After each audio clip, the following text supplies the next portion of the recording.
Very good morning. It is Monday, the 14th of April. Welcome to Trade Live with IG, Mr. Beecham. Already middle of the way through the month. It feels like about 6 weeks. We really are as well, aren't we? How are you? Not bad. A little bit tired from the weekend. Right. Busy day yesterday. We were down at Lord's with clients. Oh, Not for an actual cricket game. We were hosting the great Flintoff and Steve Harmison in conversation. Oh, fantastic. How's Flintoff doing? He's doing really well. The man who's been through what he's been through. Yeah. But yeah, they're both. It was Harmison interviewing Flintoff and had a really lovely afternoon. They're really lovely guys. Well, that's great to hear because, that he is an absolute hero, isn't he? Yeah, he is. Yeah. Wonderful. Well, I'm glad. Thank you for coming in this morning. That's all right. Thank you all for joining us this morning as well. Everybody very excited in the chat there. If you watched our YouTube, if you're subscribed to it, you would have got a short video there on Saturday ruining your weekend. Or did I make your weekend if you were long coming into this morning? Because Apple looking up as much as 6 to 7% on this news. So good morning, Andrew McKelvey. Good morning, Frosty. That's right, Tesla, Nvidia, Apple, all looking strong this morning. Good morning, Yugger. Good morning, Steve Davies, Boise, and R6 Senna. R6 Senna, we listened to your question on Friday about bonds, and do we have something good coming up for you after the 9 o'clock hour? Let's have a look at what's coming up on today's show. So you get myself and Chris Beecham right through till 8:30. Then we've got Matt Arbour, hopefully vol coming down this morning. At this very moment in time, we're looking down 5.5% on volatility. We'll get an update from Matt. Got the all sessions opening bell. And then we have a bond special.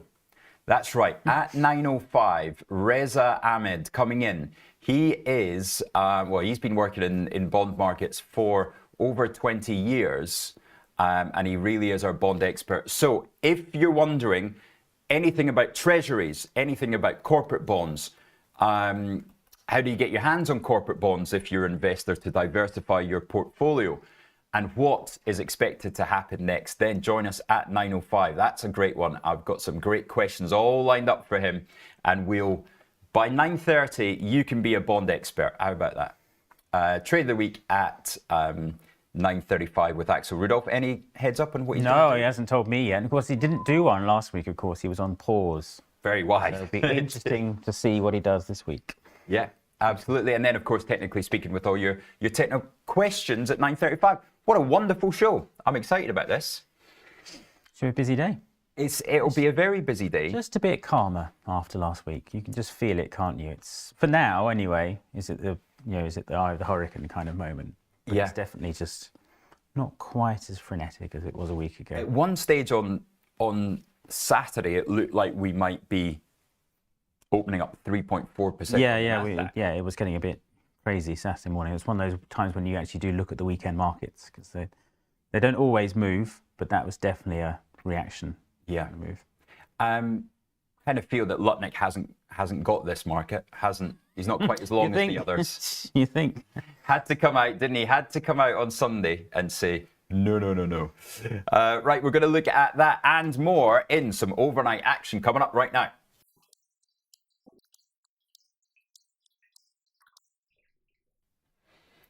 So yeah, take us through what was announced. I think it was last thing Friday night, American time. Yeah, I think it was, wasn't it, in the end? They announced there would be exemptions for, now let me just check this, smartphones, some consumer electronics, wasn't it? I think was the idea. Yeah, so smartphones, computers. That's it, yeah. Chips were kind of in there, semiconductor, in and out and in and out. So this was sort of another point of, has someone been on the phone to him? Has Tim Apple had a word?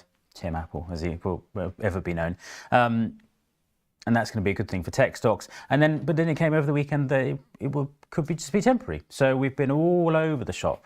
That's right, because nobody is getting off the hook, said said Trump. Where, was he flying back from Mar-a-Lago? I thought he would have been at the US Open.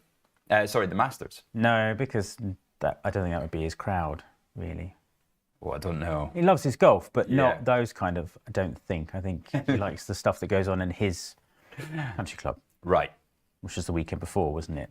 So, So the administration excluded phones, chip-making equipment, and certain computers from steep reciprocal tariffs. But it is just the reciprocal tariffs that he's taken them out of because these are national security issues. Therefore, Howard Lutnick and Trump saying that they're going to be included and probably coming in a month or two. Right? Now, Trump pointed towards a decision this week on semiconductors. So be careful for that at any point. But then Lutnick talking about a month or two. So for now, Apple's out of the woods, and I would imagine it trades like that today. Yeah, there seems to be certainly relief, and this is kind of the hope that you can get exemptions, even though he said there were no exemptions, that he will be dealing with this on sort of a sector by sector, almost company by company basis, which in one sense is great, particularly if you're the company concerned. But for investors at the headline level, it's an absolute nightmare because there's no clarity. There's no clarity, there's no consistency. This is how, of course, we've been dealing with for weeks now. This is exactly how it operates. But I think it could still be a short-lived rally. But in terms of headlines that you would take, you would have taken this over escalation. Yes, I think in the way that a drowning man grabs at a rope. I suppose that you're desperate for some good news. If someone throws you a rope, you will grab hold of anything you can. But what's wrong with the rope? Well, he might cut it again. I don't know. But it's the fact of string. Yeah. Well, it's how long is the piece of string? How long is the piece of string? But it will change again. When will they come in? Will it be next month? Will it be this month? But what's the underlying rhetoric? They've realised they don't know what they're doing. They've realised the bond market is kind of ganging up on them. They've realised memes were going out with these, silly ideas that iPhones would be made by Americans with big fingers. Screwing little screws in those tiny screws. That was Lutnick's exact phrase, wasn't it? Millions of Americans screwing in those tiny screws. That's what we should be doing because we want to take America back 60 years. So he doesn't like being made a joke of. No, right? No, he's very thin-skinned. Both of them are, really. Yeah. So I think that's what has led to this. And this idea, okay, a month, 2 months, it buys them more time. Yeah. And they continue to sort of see how it goes. But that's what it feels like, is that it is really. And if to get through to him, you have to go on Fox Business with Maria Bartiromo, and because that's what he watches. That was the Wall Street Journal story that over the weekend. That was what caused him to change policy last week, was the fact that once again, of course, she was the infamous, well, not infamous, but the famous money honey from the financial crisis, if you remember. Do you remember that? Oh, I was in love with her from 2004. Exactly. You were one of those sort of swooning over her then. Yeah. And she's gone off to Fox Business, and she still commands this clear weight of audience. Yeah. And of course, what we're talking about is the Jamie Dimon interview, when he didn't necessarily, he said he understood what the president was trying to do, but that it will bring a recession. And, Maria also nodded and agreed. And that was it. That was the end of tariffs. Yeah. Well, for now, anyway. Yeah, for 90 days. There's one thing he is consistent on nothing else but tariffs. That's the one thing he's been on about since the 80s, since the late 80s. So people are saying, oh, well, he will just give up on tariffs and move on. No. This is his bugbear, his hobby horse. Which is a shame to have your presidency defined by something so disruptive. That was the other point last week of if he has blinked, is that it for the presidency? Because you now know roughly where his pain level is. Yeah. And has expended so much capital on getting this done that does it essentially undermine everything else we have from the administration? And particularly when you've got this budget argument, because the budget stuff got really lost last week, understandably, in the tariff noise. But the fact that they can't yet get a budget through is going to be the major headache. And update us on that, sorry, because I missed that as well. Yeah, they were trying to get Trump wants to pass it in one big, beautiful budget, was his phrase. Okay, yeah. But it's a number of Republicans in Congress are rebelling against the plan because it's not sufficiently hawkish. And so they want to keep cutting spending, and the current plan doesn't do that enough. So it failed at a vote? It didn't even get to a vote. It Didn't was even the get plan to it, was right. this was being pushed through, and the speaker withdrew it, I think, as I understand it, because the rebellion from the Republican side of Congress. Right. Good. Right. What else to focus on this morning? Well, let's have a look at futures. We had the Nikkei up 1.5% overnight. We had Hang Seng up 2. Now we've got the S&P looking up 1.3. Those European markets are especially spicy because the move from 4:30 till 9 p.m. on Friday night was pretty strong in the US. So FTSE actually close to where it was trading. The 8,100 level up 1.7%, and Germany up 2.3. You'll notice there's a nice bid in that 10-year, right? That is what causes me relief and would underline the move in the futures holding for the foreseeable until we lose that sort of 109.80 level again in that 10-year. So keep your eye on that. Keep your eye on vol. And even oil.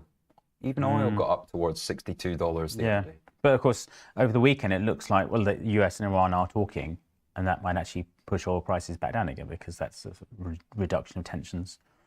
With Iran. Yeah. Yep. So remove some of the bid for oil prices, though, yeah, they are up again this morning. So in these kind of markets, everything moves together, don't they? There's not really something that particularly moves. Well, the yen. The yen. The yen is still the safe haven. That's the thing that really jumps out at me this morning with a little bit of a amber warning sign. Just be careful as Japan and US go into negotiations this week, as they go into meetings. Is there going to be something included in the meeting about exchange rates, interest rates? So yeah, just keep your eye on that 142 level on yen. We don't want it at 138, do we? No, because then we could be in a very different world, really. And it makes life very difficult for the Nikkei and for Japanese exporters if you get a strengthening currency like this. So what does that push the Bank of Japan is doing? I don't know. But of course, a strengthening currency tends to be an interest rate hike by other means because of the way it weighs on inflation. So maybe the Bank of Japan doesn't have to keep moving. True. And it was an interesting comment. Was it this month or last month from the Japanese finance minister? Said, we don't think inflation is back in a stable way. We don't think, or rather, we don't think deflation is entirely beaten. Yeah. So that's another interesting comment there from them. Yeah, that's. Right, let's take a look at the rest of the newspapers then. What are the Times giving us today? Well, an interesting story here. A friend of mine has been speaking to the Times, and it's about Canal Plus.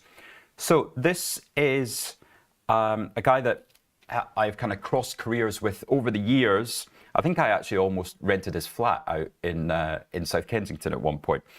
But Karim Moussalem has he was founder of a hedge fund in Paris called Verrazano, and now he is at Selwood Asset Management. He's talking about Canal Plus this morning.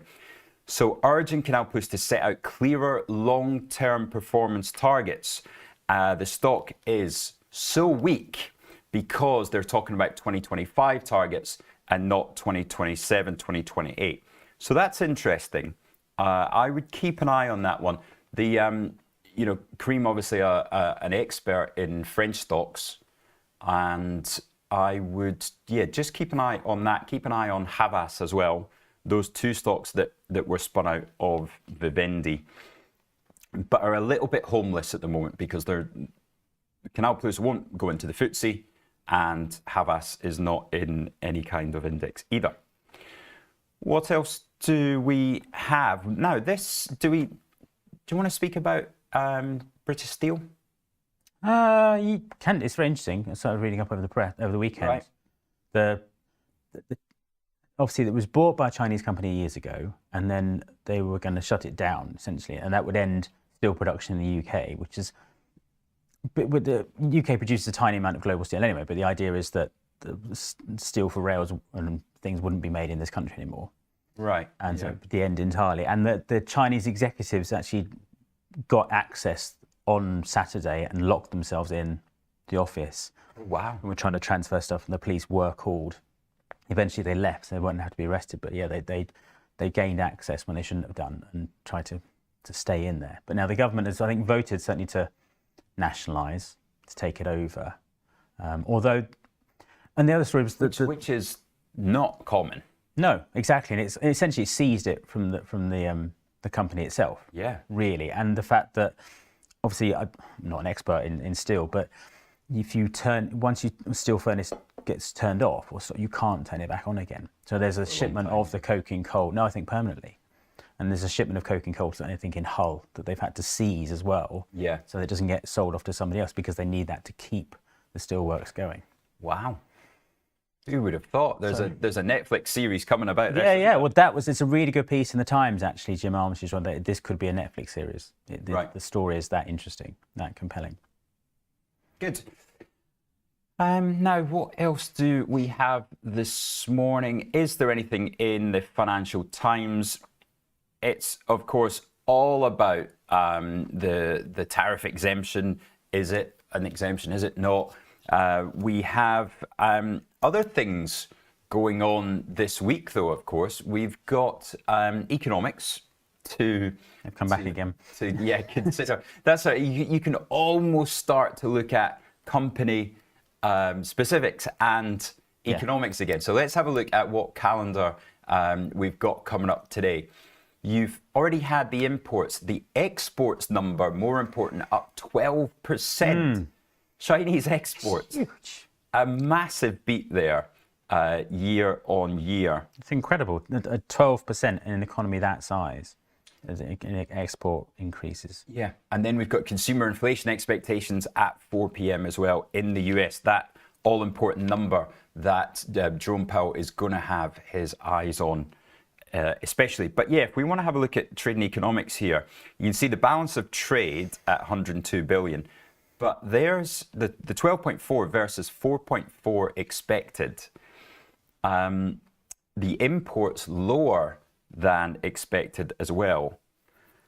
Yeah, interesting one. And then we've got consumer inflation expectations expected at 3.3, up from 3.1. So it's building. It's continuing to build. It's continuing to build, that's right. And then we've got some Fed speakers as well. Barkin, Waller and Harker all speaking today. Right, let's go to upgrades, downgrades. As I said, we can start looking at single name stocks again. Although there's not too much here to get our teeth into, really. Galp, of course, in the energy sector, raised to outperform. We've got Danone cut to neutral at 73, coming away from those defensives in the food staples. And then Total continues those downgrades in the energy sector that we're seeing at Mediobanca. Right. We've... Now, Chris Beecham, what else jumped out to you this morning? Well, we had the bid for Wood Group as well. Came through. Oh, I missed that. Yeah, statement of possible offer. Sadara, I want to say the name of the company, get it wrong. Sadara was the name of the company, I think, that's going to buy them 35p a share. And the comment from Wood was they were minded to accept the deal. So that looks like... So it's agreed? Yes, I think so. Yeah, Sadara will be injecting $450 million to Wood as well. So it's very much a lifeline. So they're coming in to cover the cash. Yeah, a long-running saga and puts Wood out of its misery, essentially, I think, really. Certainly one of those names yes, one of those names that's cropped up week in, week out for a long while and been one of the big movers on the FTSE 100, FTSE 350 rather, either up or down, depending on whatever the news was. So. Well, I would imagine it's going to have a decent data there, isn't it? Up about, 25 to 30% probably. Possible cash injection of 450 and £242 million. God, that's desperate, isn't it? Yep. 242 for the equity, but a cash injection of 450. Oof, geez, that's sad to see. But yeah, another one bites the dust. Yeah, and then you had an update from Ashmore, the emerging market fund manager. Assets under management were down 5% in Q1. And it was interesting, of course, because they work in emerging markets, and that's going to suffer, I should think, from all this volatility. Although, interestingly, in their commentary around their trading update this morning, said that volatility is up, but actually emerging markets have done okay relative to the US. I think if you read through it, actually means they've just sold off as much as, particularly in equities. Yeah. But they haven't sold off worse than.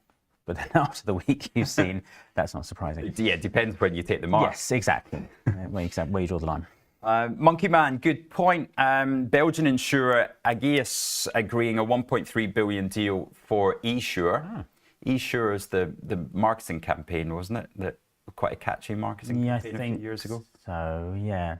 Yeah, rings a bell. And get the gallery to dig out the jingle. Yeah, that's it. Andrew McKelvey, thank you for that. SCLP share price in the biotech world rising on melanoma vaccine as well. And yeah, away from the numbers, asking where the coking coal is coming from. So Neil saying the business secretary was not prepared to answer any questions on Laura Kunsberg. That's what it is. Oh, I thought it was coming from China. No. And the Times also suggested that it wasn't confirmed by the MOD, but the Ministry of Defence might be asked to escort the shipment. Yeah. So it was particularly the plot scary. Thickens. Yeah, but you weren't finding out where it was. Not even. No, they were very cagey on where it was. eShore, I was just looking up, eShore was the Michael Winner commercial, Calm Down Dear. Do you remember that? Calm down, dear. Yeah. Sorry. Right, good stuff. Okay, we're going to go to a quick 2-minute break and we'll be back with you for this open. What stocks are you watching? It's going to be an interesting one. There's not too much tech related, obviously, in the UK, but we are looking up 1.7%. So is the relief just going to be across the board? Is it going to be the oil slightly higher? We've got copper. Just take a look at copper, back up to $460. That's been a huge rally. Doesn't really feel like the mining stocks have followed suit. No. Still at a deep, deep discount. Let's take a look at where we were at 4:30 on Friday. So here we go. We were at a copper price of $452. So copper up about 1.7%, same as most assets this morning, but that could see those mining stocks be part of the reason for the FTSE being so strong. We'll see you in 2 minutes after this break. Join us.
And we're back. Yes, coffee at the ready. The opening bell coming up on this Monday, the 14th of April. It's certainly nicer than it was last Monday. Things are looking a little bit more calm. Yeah. But also, we've also got that feeling that he knows where his limits are. That's the important thing. I think we do.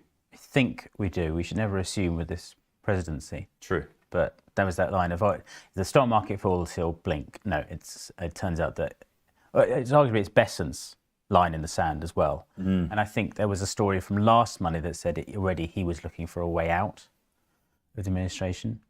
And that was a week ago, so I don't. That was the story. Yeah, I would feel more like it's looking at a way to get Navarro and Lutnick out. Oh yeah, I mean if they go, I think the market would be delighted because they're so hopeless all over the place. And then of course that trade representative Jameson Greer, the guy that was testifying as they announced it.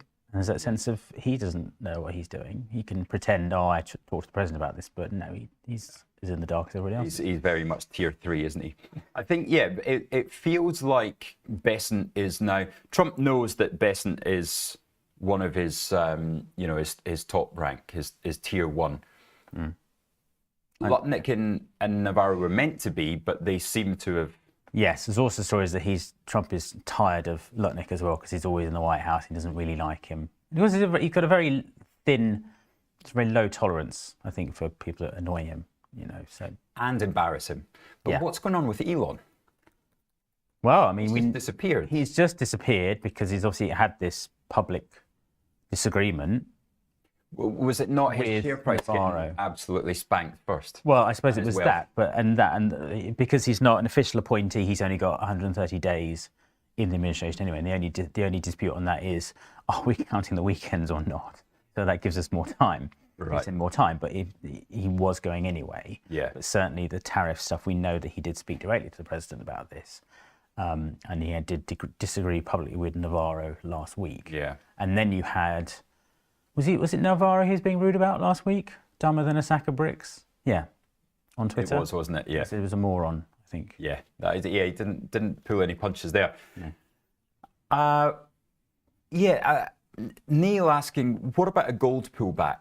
Why isn't gold off this morning? If vol's down, this kind of allows the Fed to step away. Susan Collins, did she have Jay Powell's permission to come out with those comments on Friday? Was that intentional, or was it... Like, what she said was actually, we have tools available. Yeah. Which is a standard line that he always says in the press conference. But the market took it to say it out of not out of context, but out of its normal context. Yeah, essentially, it's kind of like a message saying if this gets crazy, we can step in. So that's how the market was prepared to take it, and that's probably how it was meant. I think it was. Yeah, but does that come from Powell? Because I don't think Powell wants to be seen to be prepared to step in. Well, he wants... Because that takes his power of inflation away. Well, maybe, but they want to make sure that the bond market keeps functioning sensibly. That's what always provokes the Fed. But isn't it that he wants Trump to behave sensibly before... Like, he will be happy that the bond market is keeping this bullshit. He may well be. He may well take that view. Do you want to just grab your bell there, please, Chris? Oh, I'm sorry. Right, let's open this London Stock Exchange on the morning of the 14th of April. There we go. And we are off with Prudential being the early winner, up 2.9, making sense. Has come back, of course. And if this is a little bit more Asia-friendly, then Pru goes straight to the top of the leaderboard. Watch out for HSBC as well in that respect. BP, thank goodness, up 2.3%. That's the one that I've taken most pain on out of everything, being short the 420 penny puts. Going to have to roll those down. WH Smith, we're seeing up 2, makes sense. But I guess, these stocks are all just in line with the market move. Up 3 on Burberry. Is that where that shirt's from? No? No. Marks and Spencer? Never bought a Burberry shirt, mate. No. Never been to Burberry at all. I can see you with a Mac. Yeah, but not a Burberry one.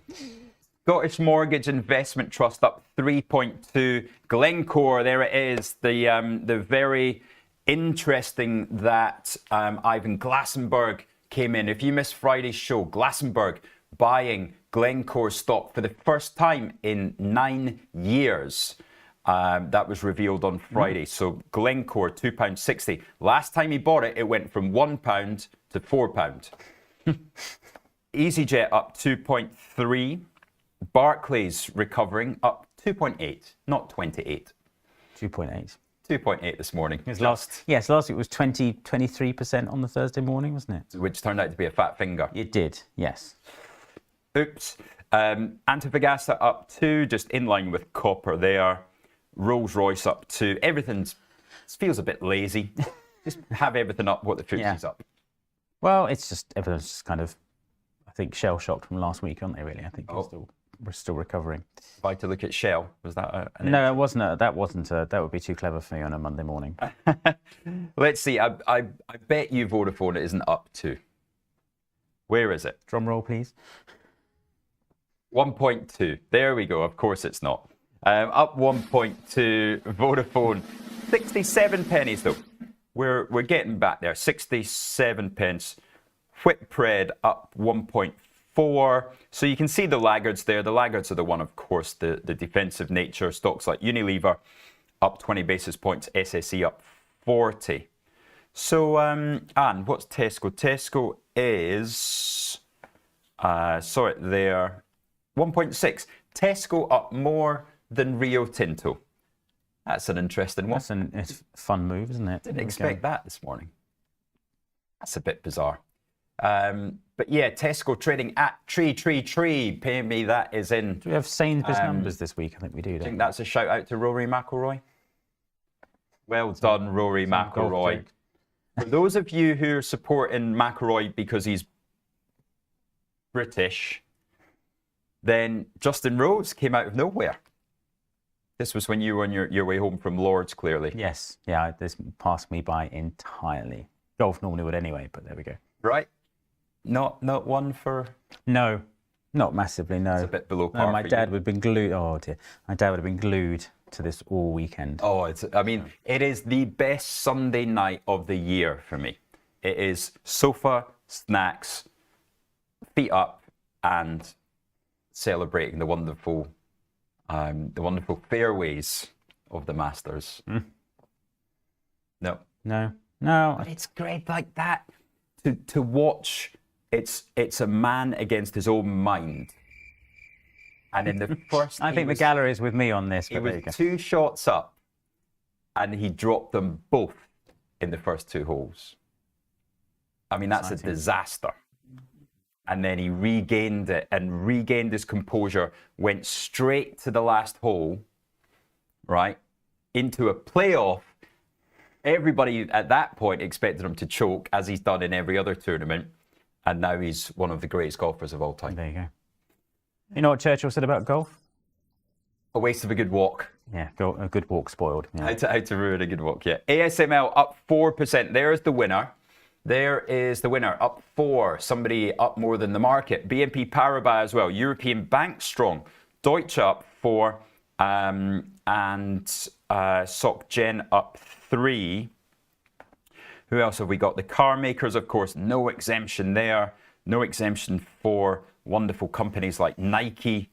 So it does look like we're not going to see too much change. It's generally just a little bit of a relief move. Let's go to John Wood and see what is happening there. Looks like it is. What's your best guess for John Wood's opening price? 35 pence bid. It was 25p on Friday. 25p on Friday. 32. That's a good price. You could be a market maker. Nice, careful calculations, and we'll come up with this number. 32 to 32 and a half. Seems, 28, 29. Oh. Market skeptical then. That's an interesting. We've got Up 27. It was 30. It looks like it was 31 on the open, and it's gone back into volatility. Maybe somebody just taking their money in there at 31. It was £2 a share back in July 2024. Incredible. Yeah, it looks like it opened at 30 and is now down trading at 29. Well, I'm not going to touch it. That's too wild for me after the week of last week. In a normal week, it might be tempting to play a 35 pence bid, and it was 29p. Above £9 a share 10 years ago. Oh, that's just horrific. Brutal. St James's Place up 3%, one of the best performers. That's interesting. Yeah, Barclays up 3 now as well. See if I can just get this. Sorry, everybody, trying to get the screen at the right size for you. There we go. JD Sports 74 pence. That's actually been one of the winners. Yeah, they've done well. Yeah. And let's see, Andrew McKelvey, GGP, where I'm going to have to get GGP added to my actual main list of stocks, I think. Let's have a look at the daily. Look at that on GGP. If you have been involved in this, then well done. Well done to Andrew McKelvey for highlighting it all to us. And we've seen since the 2nd of April, where are we? In the big risk off, we've seen it go up 15%. It's not bad, is it? It's not a bad as a hedge. relative. Well done if you had that one stock as your hedge from the market insanity. Yep. Just a little bit less insane, aren't we now? Just a little. Yes, but it really At this is. moment I in think time. it's just the pause. I think that's it. Because you can't, even markets can't keep going at that kind of pace indefinitely. Agreed. And they just have to pause for breath. Yeah. And We sold a strangle on Friday morning at the 52.85 level. It paid us £1.30, or sorry, it paid us 132 points, and it ended up coming in. I bought it back for about 85, I think. Right. So it was a nice trade. So we'll check in a minute what the strangle would be on today. I would imagine it would have come off significantly.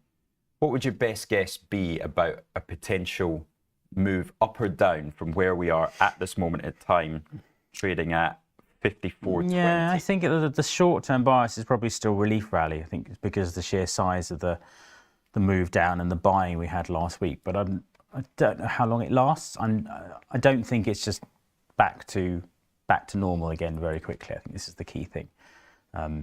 It's important to remember that you get the bear markets, you get these big moves either way. It doesn't mean that we've necessarily seen a low. 90 points. Huh. 90 points is interesting. So 53.30 to 55.10. Okay. It's not going to trade. It doesn't deserve to trade 55.10. There's nothing that can come out today for it to trade 55.10, I don't think. No, not in the short term, no. No, another. So maybe I just sell the 55. No, 55.10 you only get 12 ticks for. But yeah, what about, I'm gonna sell a little bit of the 54.75s. I'm only doing this in small size because I realize the market's volatile at the moment.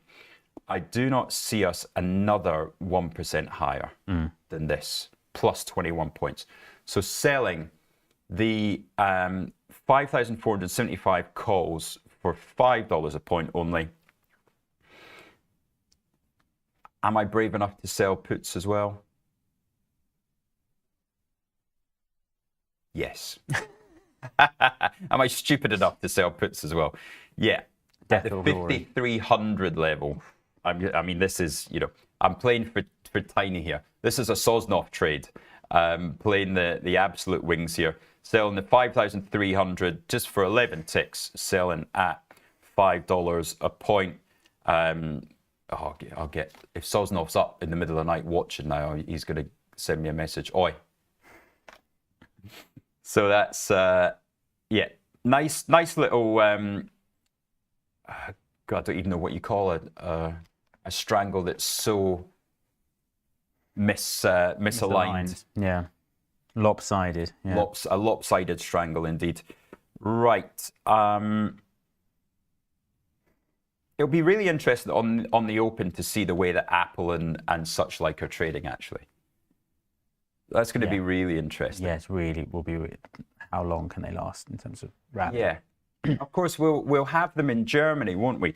Guys, I'm guessing you can see Apple and Nvidia both trading on the German line. I don't think Currently up 8%. 8%. Is that on the platform? Yep. If you just do Apple, you should be able to get it up. My screen keeps on playing funny buggers. Chart off, thanks, guys. Yeah, up 8% so far. So Apple up 8%. So the Nasdaq's not high enough, up 1.5 then. Maybe not. Well, no, I'm just looking. But that's but it rallied on Friday night. So what's the actual level? Well, at the moment it's trading on the platform at 18,434. What's the exact price? Sorry. 18,426 now, dropping slightly. 18,426. Yeah. In euros. I guess so. So then we have to multiply it by what's euro dollar divided by multiplied by 1.14 times 1.1412. So Apple trading at $210. Oh, I think that's a bit too much. That's what it's got. But there we go. Isn't that? What do you think, guys? Ladies and gentlemen. I mean, you can't get a more obvious implication than exemption, smartphones, Apple. Maybe that is true. Oh no, sorry, I'm confused why this should trade at a dollar level. Shouldn't it? Shouldn't it just be 184 multiplied by the currency? Should be. Because that doesn't look right. Apple, but the euro was 105 at that point. That's why. So it is right. Apple peaked about 250, didn't they? Yeah. Yeah. So on the 23rd of February, 260 was when it peaked. 26 December. Okay. So yeah. So Apple trading at 210. Whoa, Just 31. I'm tempted to short that and buy the Nasdaq, because if Apple are 210, the Nasdaq's not only up 1.5%. No. So there's further bounce to come. Right. Poll of the day: is that a pairs trade? Does that pairs trade make sense? Short Apple Germany and buying the Nasdaq. Is the Nasdaq going to be? Is the Nasdaq going to be only up 1.5% if Apple's up 8%? Because that states the move, doesn't it? Really, what's the weighting of Apple in the Nasdaq? Yeah, what the weighting? Right, you have a look at what the weighting of Apple is in the Nasdaq. It's got to be 8%. Standing 8.65. 8.65. So we're seeing an 8.65% move, and it's yeah, because the German Microsoft shares are up 1.6% so far this morning. So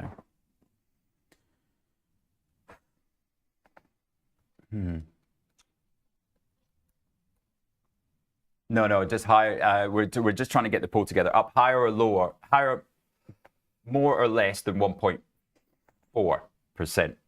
So if Apple is up 8%, which it currently is trading $210 in Germany, will the Nasdaq be higher or lower than here?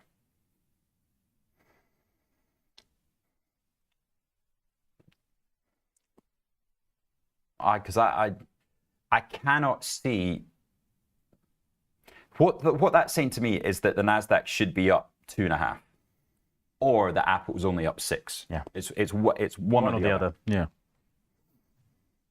I have to put that on. I have to. Like a fly to the moth to a flame. I just can't help myself, can I? As a trader, that looks wrong to me. But I'm questioning myself as to if I'm reading that right. So, yeah, somebody do the calculation for me. If Apple is up 8% and it's 8.65% of the Nasdaq, how many Nasdaq points is that? Yeah. Already? So then we started to assume that nothing else has moved. Right, let's go to a quick break for 1 minute, and I'm gonna work that out because there might be a trade here. We'll see you in one.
Right, we've worked it out. So Apple moved from 4:30 p.m. until 9 p.m. on Friday night. Apple moved 2%.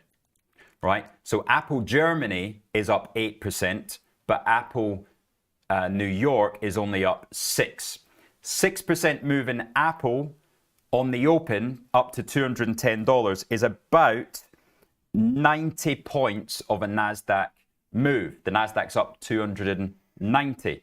Therefore, 90 points of the Nasdaq move so far is Apple.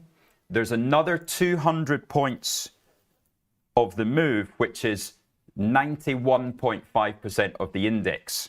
And that's the bit I got to in my calculation. It's like bloody countdown. It's the countdown numbers game, isn't it? So the average move of the rest of the Nasdaq is about 1.2%. Okay, so every other stock in the Nasdaq, all 91.5% of it, is that up more or less than 1.2%? That's the answer to our question. If you think it's more, then the Nasdaq is a buy and you short Apple. If you think it's less, then it's probably about right. Oh, God, that was exciting, wasn't it? That's how you do it. There's no way Apple could be up 8% and that be. So that is what is known as risk arbitrage, people. Risk arbitrage. And it might give you an opportunity there, might not. It's not quite as clear as it was initially. However, I have made a nice little slide for you, Chris Beecham. Let me just get this picture across that I spent my Sunday lunchtime preparing.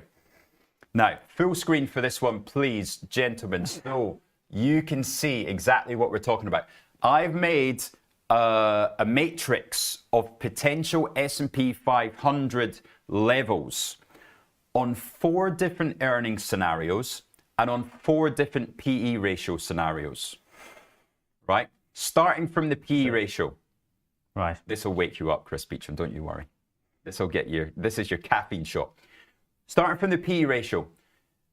If this market is in trouble in 2026 as well, and earnings are slowing even into 2026, we give the market a 17 times earnings. The average PE ratio of the past 20 years is about 19 times, 18 or 19 times. Yep. If there's 4 rate cuts and the world is all right, then we could give the S&P 500 21 times earnings. And a blue sky scenario is 22. Then your earnings number across the top, flat earnings compared with last year, right? That's pretty bad because earnings were meant to be up 12% this year. Flat earnings, 245. Tariffs impact, right? If we continue to see the economy slow, I've given it about a $252 EPS. The current estimate where Goldman's are, where people are coming down to, is about 260 to 266. And then January's bullish fantasy, Trump is going to save the world. That was 280. Yep. That's your matrix. What do you think? That 41.65 is scary. Yeah, yes. Keep it up, please, guys, so everybody can. Yeah, that's the. When did we last get there? When were we last there? 4165 when we were on our way up. Earnings were about 220 at the time, I think. 4165. That would take us all the way back to October 23. October 23. Yep, that's when it bottomed out almost 41.10. Which is probably the last time the market was at the right price. As in, yes. not relative to earnings. Yeah. Right? That's when we went from being 19, 20 times earnings to 22, 23 times earnings. Yeah. I think the right area is those 4 in the middle. Surprise, surprise. Right? So the ones cocooned in the middle, like a little baby in a pregnant mother's stomach. So you think 4 rate cuts would be a good thing as well? I think it would allow you to expand the multiple. It comes from a bad place. Yeah, because then I think you're in the, if it's a full-blown recession scenario, then maybe your flat earnings figure is too high. I didn't even want to start thinking. No, that's in a kind of terrifying scenario, I think, because terrifying scenario, very good. If we go back to even say 47.88 as your average, that's going to be right back down to where we were last week, but more drawn out, I would expect. So I think we're looking at maybe 252 in earnings. Yeah, the more you get this constant uncertainty, as you alluded to this morning, the more you're pointing towards a 252. Yeah. Now, the importance of this is because we're in earnings season, right? This week, you're going to be hearing more and more about companies' forecasts for the coming quarters. You've got to get the feeling that a lot of companies are going to abandon forecasts altogether. Yes, because you've had Delta and Walmart last week, both shelved guidance. That wasn't a pun, but it was meant to be. I think at this point, this earnings season is too early to see in the numbers, but it's the earnings calls that will be particularly interesting, because it's almost like the numbers now don't matter, because that's what's happened. We're in a very different place now. There's a lot of other things to consider. So what are they seeing right now? Yeah. And then what happens in next earnings season's numbers. That could be where the penny drops. It's a real interest. There was no joke there. Can we take that back? Can we take the drama back? He was going for that. That's as the price. With a yeah. What do you guys think on chat? Boise. This was what jumped out to me as well. Boise saying, do you know what? That actually makes this 5,400 look a little bit expensive. What it does let me do, right, is sell as many calls as I want all day long. Because there's not a hope in hell that we are hitting 280 of an EPS this year. No. Right? So, and 22 times earnings, you know, is as I say. So at the very most, I think this market is a 58.50 kind of market, right? 5,850. I'm just selling calls there all day long, any month you like, because vol's high and there's still this little expectation in people's minds that you buy the dip, that he's going to make everything all right. That's not the way we're going. And this is the point about last week's tariff pause. Even that takes you to an average weight of tariff of about 14%, which is still the highest since about 1940. We've come down from crazy highs since 1900, whatever it is, but it's still the highest since before the Second World War. That's incredibly large hit to global trade. And then you pile in the fact that you've now got the US and China essentially in a trade embargo. Essentially aren't talking to each other. They are determined to fight this one out. The two biggest components. Yeah, they're saying shave 3 percentage points off Chinese GDP. And Lord, it knows what it does to US forecast. But JP Morgan stuck with their recession call at 60%. They said, despite everything, despite the pause, we still think a recession is likely. Even Kathy Wood of ARK said a recession is now likely. So let's take two of these and then put those probabilities on it. Okay. So what's the 60% number? Which is that 19 times 252? Oh, less than, I think. I think you're saying 19 times 245. Yeah, I think that's where you're probably going that direction. Okay, so 4655. We've got a 60% chance of going to 4,655. What do you want your high end at? 40% chance of what? So you're probably saying 266? 266. Is that too high? 21 times. Yeah. So 5586. So that's you've got about a 1,000 point spread. You could drive a bus through that spread. So let's add 600. So that's 5,250. It's a blended risk-weighted average of about 5,250 is where we should be trading at the moment. And the total change in EPS this is data from Schroders about 2 years ago, said that the average fall in earnings, excluding the Great Depression, the global financial crisis, let's take those out, is 8.4%. Yeah, that 8%. So 280 minus 8% is about taking 24 off. That's about 252. 252. Yeah. Okay, so that second column is the one. Do you put it on 19 times? Do you put it on 21 times? Again, it gives us, we're too high. We're too high on the S&P at this moment. So sorry, everybody. Sorry if that's killing your vibe this morning. Spoiled your coffee. Spoiled your coffee. Markets do always trade at wrong prices for longer than we can stay solvent. But what that gives me the real confidence is selling calls and taking advantage of, if I am long, I can turn it into a covered call, or even sell more of the calls than I am long, and that gives me some protection. Good stuff. Right, we've got Matt Arbour coming in. Chris Beecham, thank you very much. Pleasure.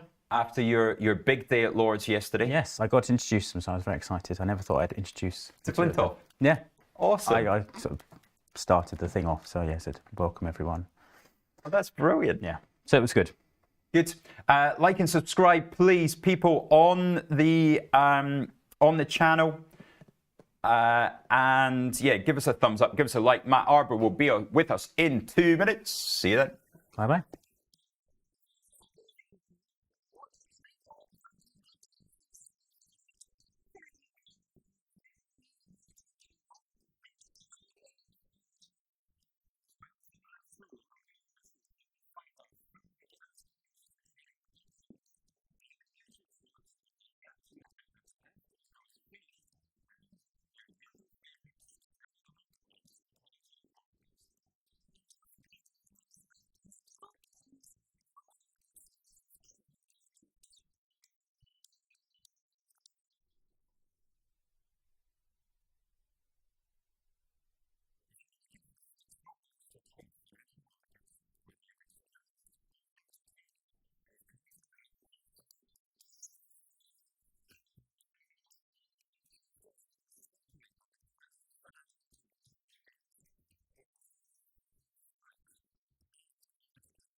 Right, welcome back. The man that joined us last Monday morning when everything was going crazy, and Tuesday as well, Matt Arbour. How was the rest of the week? Yeah, well, it didn't get any less crazy, did it, Rich? It was that Wednesday session was something to behold, and then it should have stayed in bed a week. 'Cause look where we are now. We're just marginally higher than where we were Friday, a week and a bit ago. Is that right? I hadn't even clocked that was S&P. We're up marginally where we were the Friday before the Monday, course. and it's and the round trip we've taken. The round trip we've taken in that time has been a roller coaster ride, hasn't it? That 500 points, 10%. Yeah, just absolutely crazy. But one of those weeks that's what people are in the markets for, or in and out of the market for. Yeah. This is what it's all about, but not pleasant. How's the general feeling been? Have you seen that normal thing as markets come down?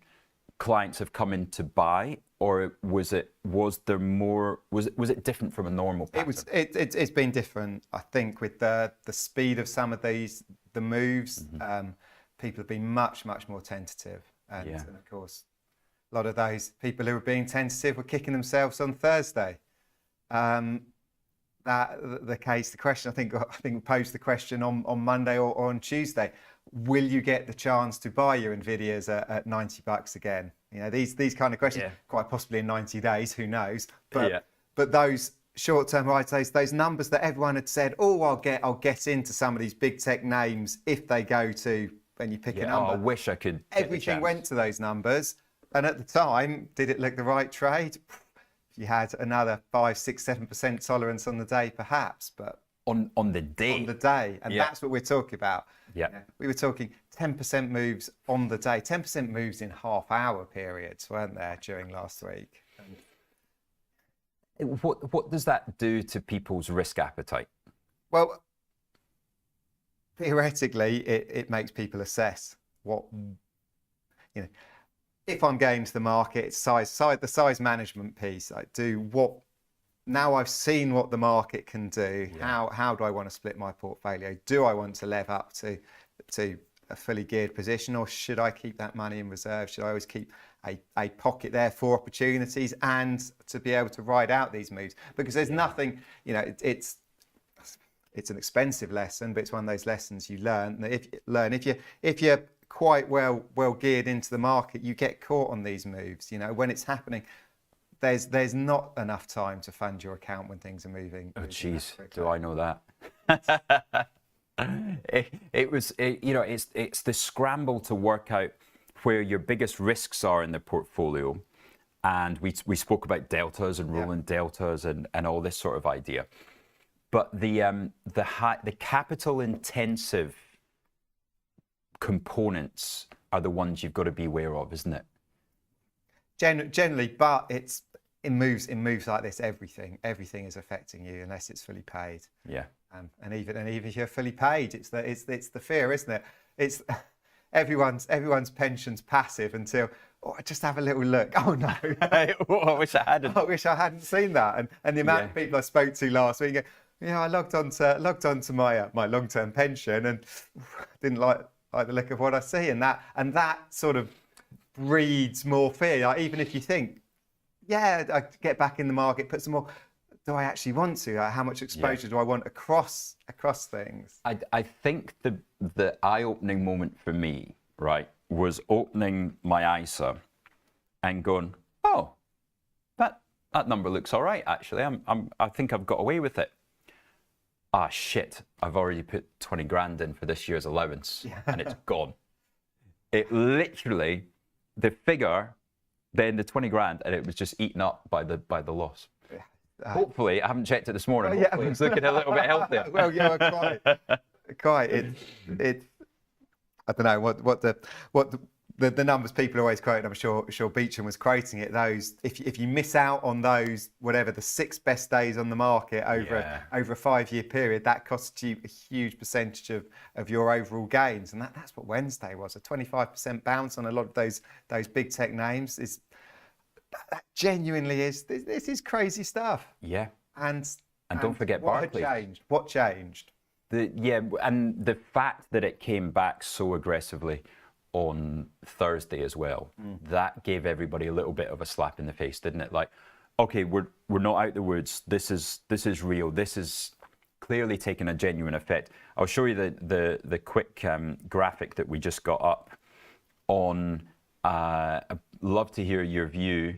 What do you think the right earnings number could be on the top axis for we were at 280 in January. That's come down to now 266. If things continue to slow, maybe it's 252. And then we're guessing that it should be on a 19 times P ratio. Where are these 4 rate cuts coming from? Rates aren't going down, Rich. Well, then... US rates are not going down.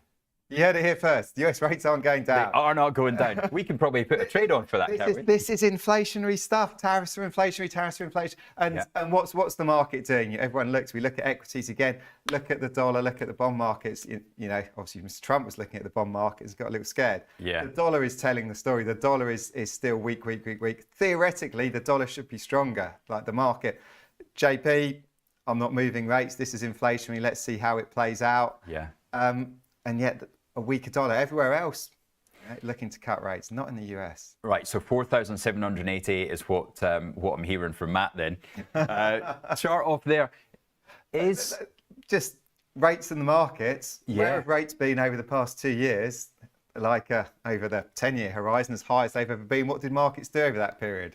It's this very difficult story as to basic economics, higher rates, lower markets. That's not been the story that's played out. The story hasn't been quite as simple as perhaps it should be. And everyone still reacts on a CPI number, whatever. That short-term rise, and short money, probably makes a difference. But long money and the longer-term performance of the markets, we've just seen 5% rates for 2 years, and the biggest bull rally, we've seen.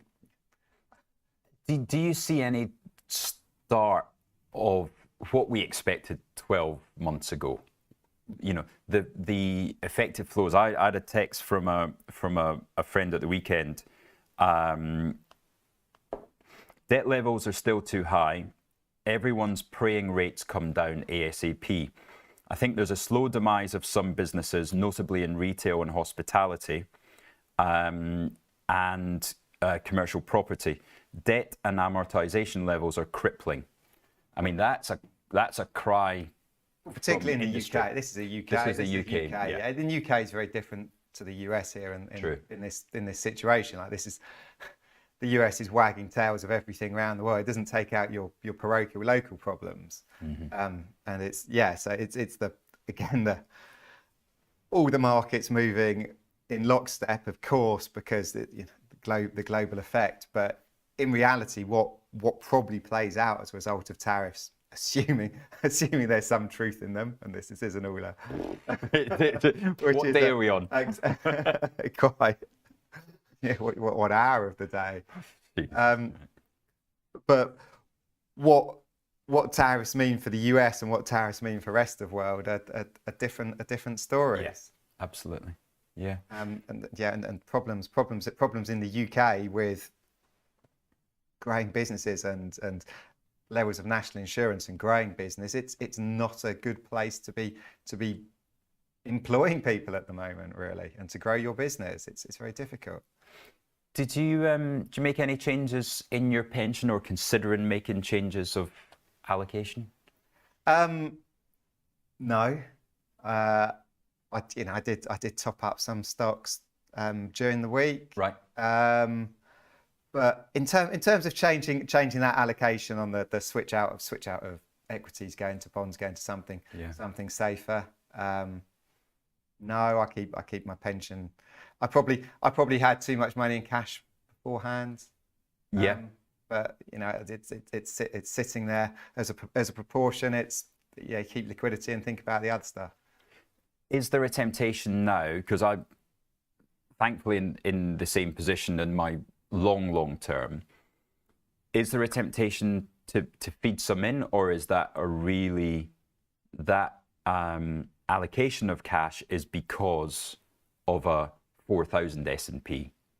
Yeah, well, it's I think part of that COVID period where one watched what can happen to what your pension money looks like, what your general investment account, everything looks like, and everything goes down. So that realization and that, if you do need liquidity, do you want to touch those things? And you're getting history tells you shouldn't do, and you are getting that risk, a reasonable risk-free return out there. That 4.5%. It's the difficult one. Yes. Again, everyone will look back and go, "Wow, what I could have made in those markets, or what I should have made." And when I bought X at whatever and got out for 10% and was really happy, and actually now I'm looking, there was another 10% I've left on the table, which I think is probably lots of people's stories again, because of the way things were moving. You look back, but again, the lesson you should learn from these things is that you need to be careful. And it's easy to forget about the move down because we've moved back up, and I suppose because it happens so quickly, what really gets you is the day after day after day, and this was accelerated to the nth degree. We saw 3 days of aggressive moves lower, and then a relief rally, rather than the drip, and the COVID drip, the 2008. It was repeated.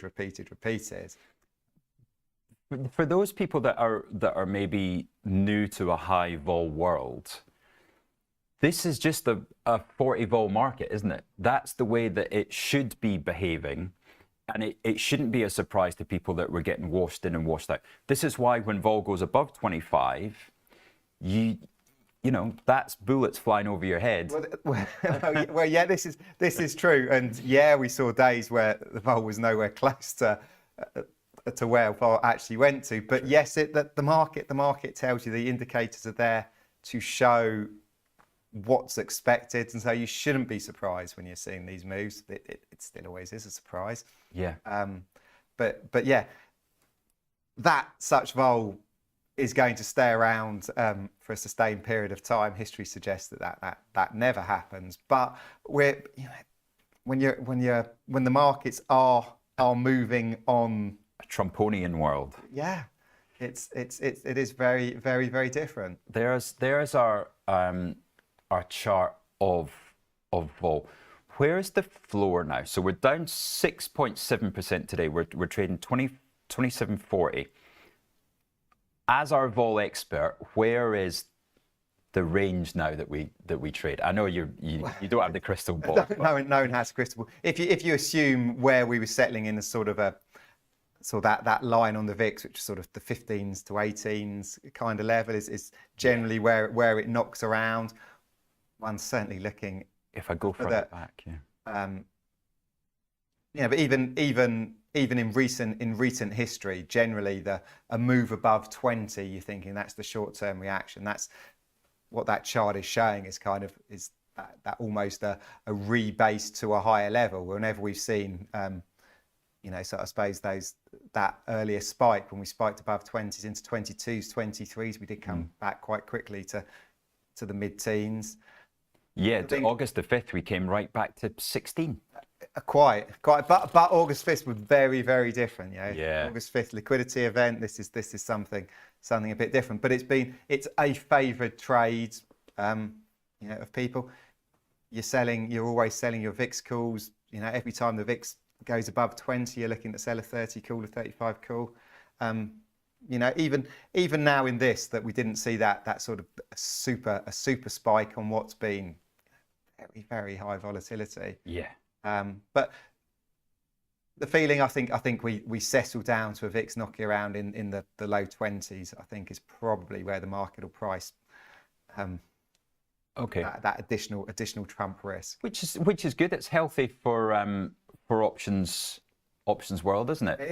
It is healthy for the options world. It's probably less healthy for general investing and for our hearts.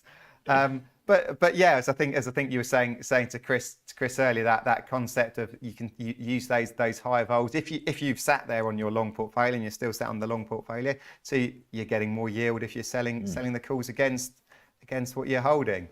Yeah, especially if you've got a stock that's had a nice bounce.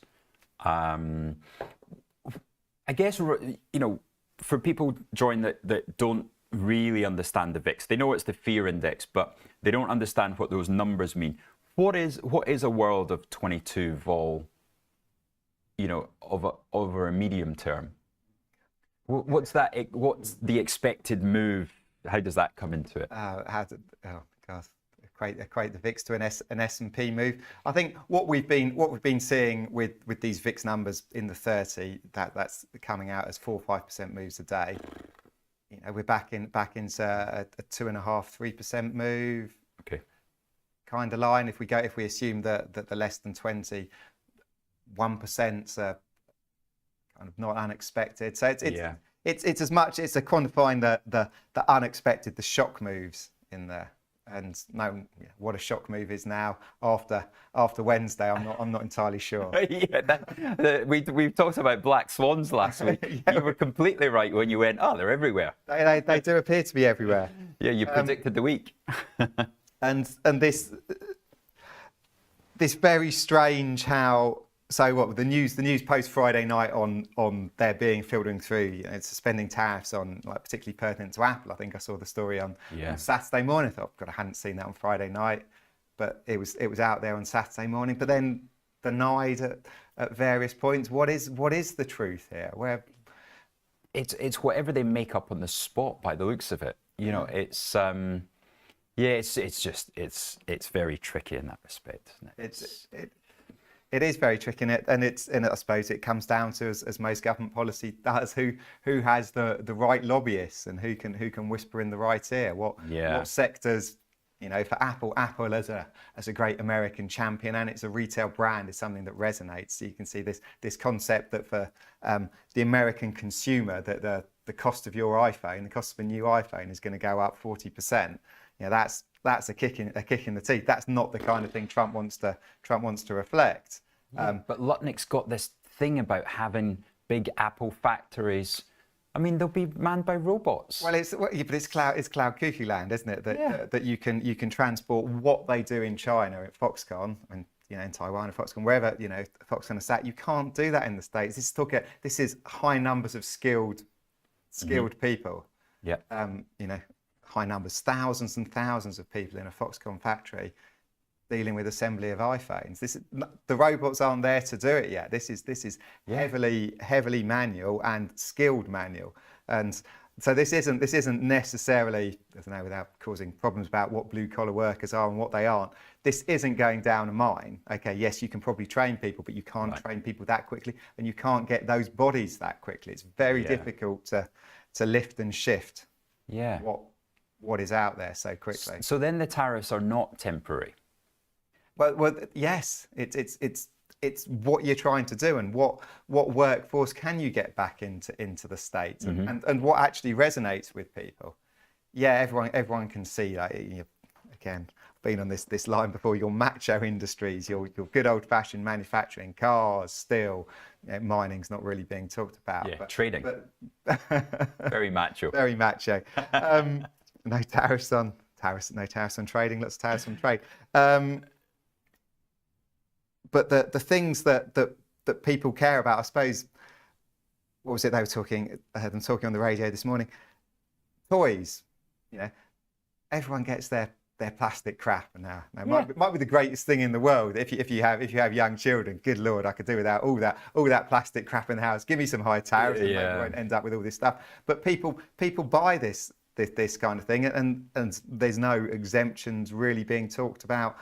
These kind of things, the stuff that you buy on Amazon because it's so cheap and sort of throwaway stocking filler kind of stuff, and there's no glamour in that manufacture. It happens in China. It's not going to shift to the US because but it doesn't resonate, but it will feed into the economy. That headline people reading, because of what Trump's done, the cost of my new phone is going to be X higher. That's like, wow, that resonates with people. Right now, finally, it is a 4-day week. It's a 4-day week the following week as well. That has implications in the options market. What happens when you've got a 4-day weekend? It's not a 4-day week the following week for the US. They don't have an Easter Monday. Oh, what? Yeah, no, everyone's like you, Rich, with your 3-day weeks coming up. So you'll notice if your day to day, if you were used to looking at an end of week volatility, that's going to be marked slightly higher to account for the fewer days in the week. So it's not the same like for like to account for the lower time value. But with numbers this high, no one's quite sure what the real volatility is. It's much harder to ascertain the difference as you would do going into a normal shorter week. So I don't know that really one can infer anything. But yeah, just remember that your end of week option is on a Thursday rather than a Friday. I was going to say, so there's no Friday option. There's no Friday option. Is there a Monday? There'll be a Monday. The US is open on the Monday. There won't be a Monday for Europe. Okay. Wonderful. Thank you very much for joining us. No worries, Rich. Always, premium time on a Monday morning when you're trying to get everything sorted out. So very much appreciated. Good luck for the rest of the week. Yeah, and you. Thank you. Join us in 3. We're going to have the US Open on the all sessions, and then we've got our bond special.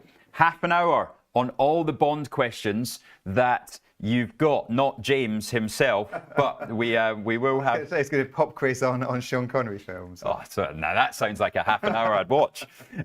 Also, I see some great comments in the chat there. Away from the numbers, and Steve Davies talking about Dr. Jim. Dr. Jim is fantastic. We'll get that link populated into the chat so you can tune in and see Dr. Jim's Beginner's Guide to Options. We've also got our own Beginner's Guide to Options, obviously, on the YouTube site. But a lot of stuff there, because I know we talk about them a lot, so it's worthwhile doing your homework there, getting your head around these expected moves, around volatility. That's what drives a lot of the market this week. So if you're not really understanding the moves, worth putting in the time there. We'll see you in exactly 3.5 minutes for the US Open. Join us then.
Are we ready, gentlemen? Start your engines. It's almost time for that all sessions. It's been really on our minds since, now, what time was it? About 3 o'clock? 2 o'clock, 3 o'clock on Saturday afternoon. If you subscribe to our new YouTube, you would have seen a video, a short video come through telling you that IG weekend markets were showing up 1.3%. If you'd been watching it and you saw it as soon as it came out, they went up 3.4%. There was an opportunity there. They were only up 55 basis points when the news first came out if you had your notifications on. So make sure you've got your notifications on to see what is Apple going to be up. We said in European hours, is it trading at 210? You get the feeling that Americans are going to open up a little bit higher than that. What do you think? I'll go 211.11, my lucky number. 211.11 is my guess. We've got 5 seconds. Shall we get a ringing bell for the open? Nah, let's not bother. Let's wait until Wall Street this afternoon. Here we go. We are off and kicking, and Apple are 210.80. 210.80. That's about, oh my goodness me. That's a worry. Nvidia up 3.5, AMD up 3.2. Delta Airlines recovering as well. That's an interesting one that's up there. Nothing to do with tech, but it's up 2.3%. Will Apple hold that 210 level? Let's hear your thoughts in the comments there. What stock are we missing? Right, Intel up 2.5, Broadcom up 2.7. Are there any stocks we're missing here? Nike up 2. Nike up 2. Waka Waka thinks dump it all. Waka Waka, the big bear, in the chat. Let's see if he's going to be right on the day. Amazon up 1.5. Meta up 1.6. So those stocks up in line with the NASDAQ. Let me just check the NASDAQ quickly to see where we are. There we are, up 1.8, exactly where we were before the all sessions opened. That's interesting. I would have thought we might have seen a little bit of volatility there. Get this up bigger for you. Nvidia 114, what do we think of that? Yeah, I'm not so sure. He was very clear that semiconductor tariffs are coming. Right, he was very clear on that. I think, I don't know, if it was 116, it would be a bit more obvious. Waka Waka gapped up too much.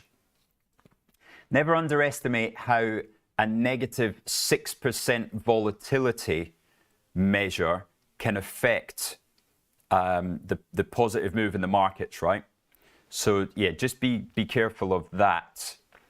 Sometimes the momentum junkies don't necessarily let the truth get in the way of a good bull market move. Any moves down on the day? We've got Treasury bonds dropping.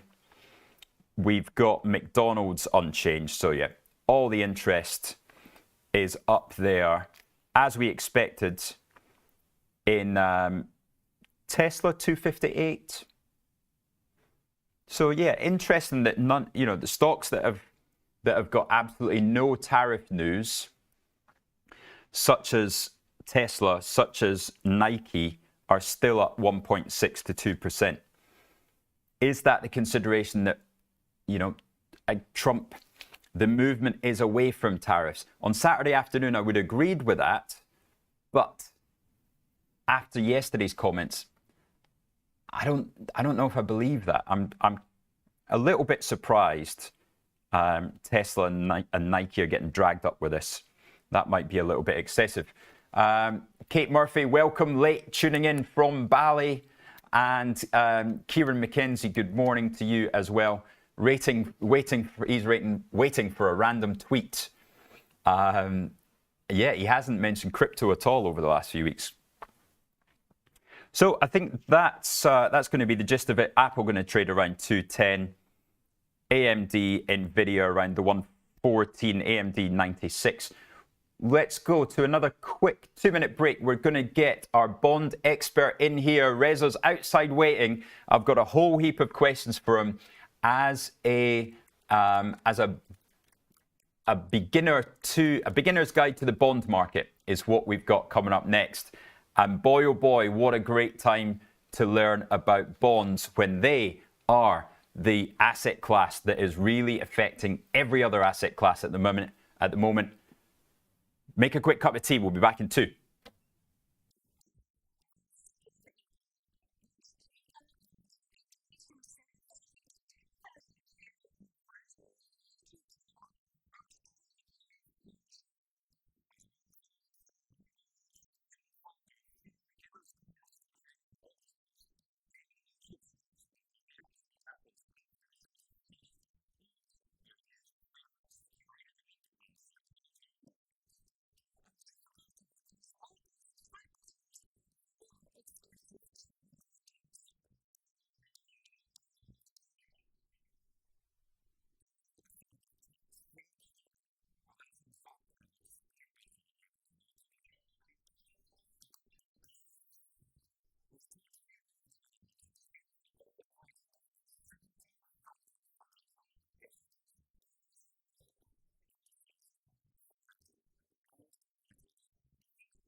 Welcome, a very special guest. Reza and I first met about 5 years ago, but he is my bond expert friend. Welcome to the show, sir.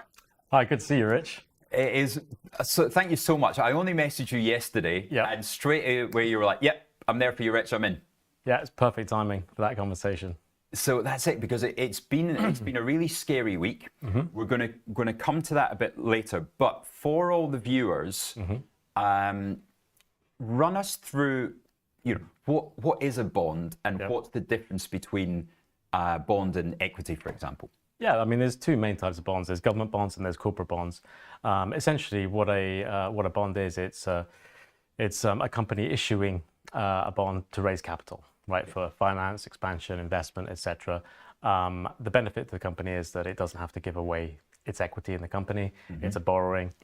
For investors, effectively, what they're doing is lending money to that company for a rate of return over a specified period of number of years. Okay.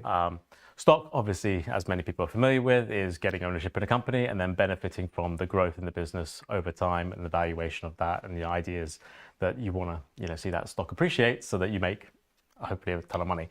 But they're both very important instruments in a company's capital structure. Government bonds, on the other side, are effectively the government doing exactly the same thing, but raising financing effectively to fund its spending. So let's say somebody like John Lewis. Yep. Right. We know that they came under a bit of pressure last year. Yep. I've got £10,000. I think John Lewis is a wonderful company. I can literally lend them money. You can by buying their bonds. Exactly, that's exactly right. I would say that historically, over the last kind of 10 to 15 years, the corporate bond market has actually been mainly driven and accessible by institutions, and that's typically been, the case because the minimum trade sizes or denominations are 100,000 plus, and so typically retail investors have kind of been excluded from the wider bond market. Got you. There have been some retail bond issuances, but the majority is institutional. But as we come on to, Wise Alpha is obviously changing that, so we can talk about that a little bit later as well. Brilliant. Yeah. And I mean, this week in particular, we've seen the bond market is bloody important, right? Yeah. We had the early indication Liz Truss, and everybody sort of panicking. What that was the awakening of the bond market in terms of new investors' eyes, right? Because from 2020, from COVID, everybody, the interest in investments come huge. Why is the bond market considered so important? Right. So just a little bit of background. From about 2010 to 2020, government bond yields actually came down significantly, from around 4.5% down to, next to nothing effectively. Yeah. So most people didn't really focus on government bonds, and even corporate bonds had, relatively lower yields than they do now. And, since the pandemic, there's obviously been an increase in borrowing by governments. There's been inflation. Yeah. Both of these twin factors have effectively caused bond prices to fall. And why does inflation affect bonds? So a higher rate of inflation effectively feeds through into central banks' decisions of interest rates. So most central banks follow kind of an inflation targeting regime. So they, the typical target in the UK was 2%. So if inflation is running at 5, 6, 7, 8%, which it was, from 2022 onwards, basically, interest rates had to rise. Now, when interest rates rise, that obviously makes the existing stock of bonds, less attractive if they've issued at low coupon rates, and so the price of the bonds has to fall in order to make those bonds attractive for investors to actually buy into. And that increased the yields. Let's dive into that, because so if the UK government in 2021 sell £1 billion worth of debt, that's right, yeah, and they pay a 1% coupon, let's say, keep it simple, that debt is then traded on the market until the end of its life.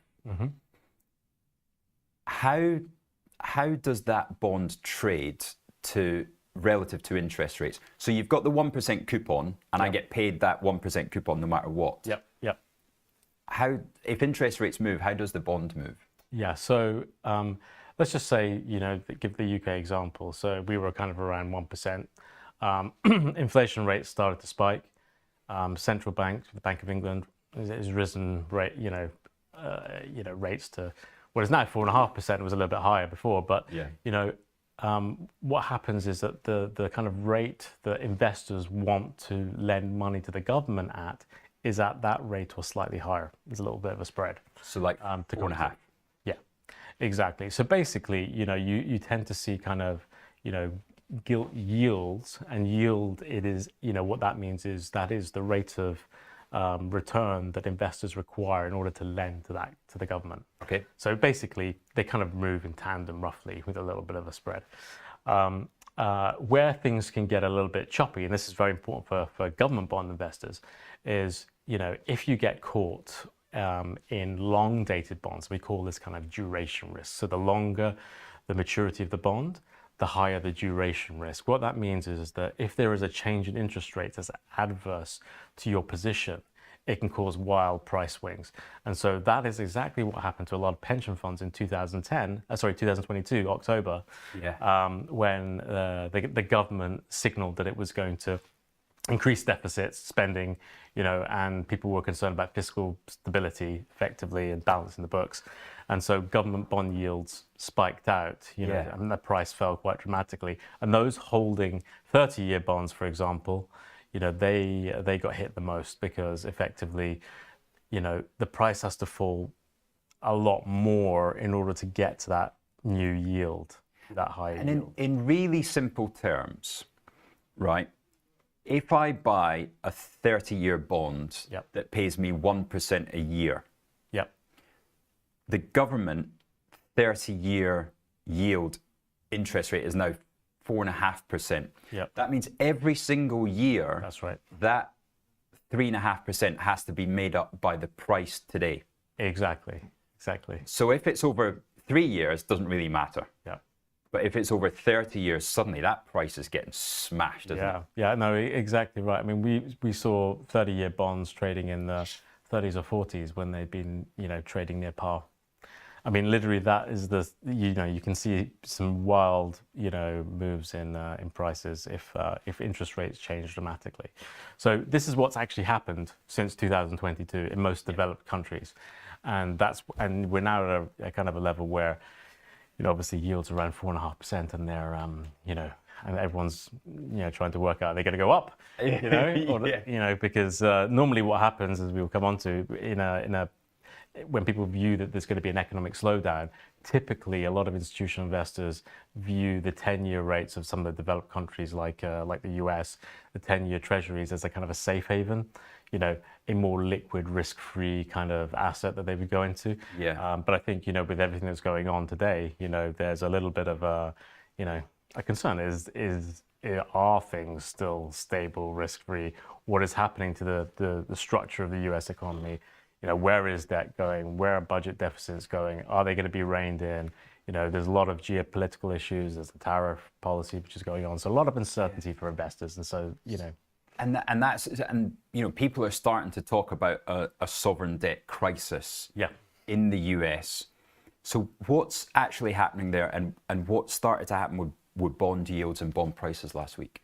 Yeah, so if I step back just to give a bit of context about what's been happening in the US, since about 2000, the national debt in the US has grown from about 5.7 trillion to what it is now today, is around 36.5, 37 trillion. Since 2000? Since 2000, yeah. So over a 25-year period, basically, the national debt in the US has skyrocketed.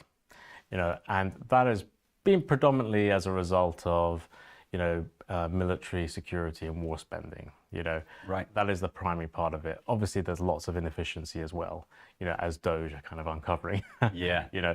So basically, there's a lot more kind of heightened scrutiny over whether the US's capital structure or its debt load, is sustainable in the long run. And that's part of the reason why people are kind of factoring, is a 10-year really risk-free?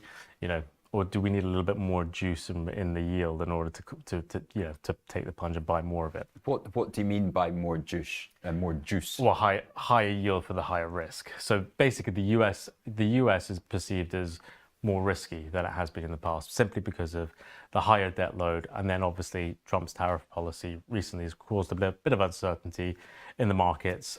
It was simultaneous, which the markets weren't expecting. So across all countries, the formula was used was actually quite aggressive. So that took the market by surprise.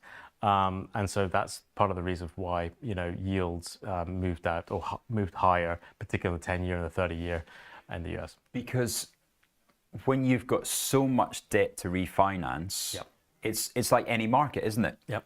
You've got to make it more attractive to attract the right number of buyers. That's exactly right. So I mean, there comes a point where, economists and people at the central banks can kind of feel, what the liquidity is for their auctions, what the demand is, and right now where the US is that people can kind of see, they basically see 1 to 2 trillion per quarter of budget deficits, basically since the Biden administration came in. The pandemic, obviously, and the spending related to that, but also, some of the other policies which were implemented, the war funding, etc. It's all kind of, shown that, effectively the spending is unsustainable. So this is part of the reason why Elon Musk has made very clear that something needs to be done in order to rein in spending, balance the books, give regaining investors' confidence, in the debt, and so that borrowing costs can come down, because obviously, clearly, what you don't want to do is have to finance your country and your spending at very high rates of interest and never be able to credibly pay that money back. So that's the adjustment is basically what's going on right now. Is there a so basically if you run a 1 trillion budget deficit per quarter, Yep. is there does that just get added to the total pot, the total debt?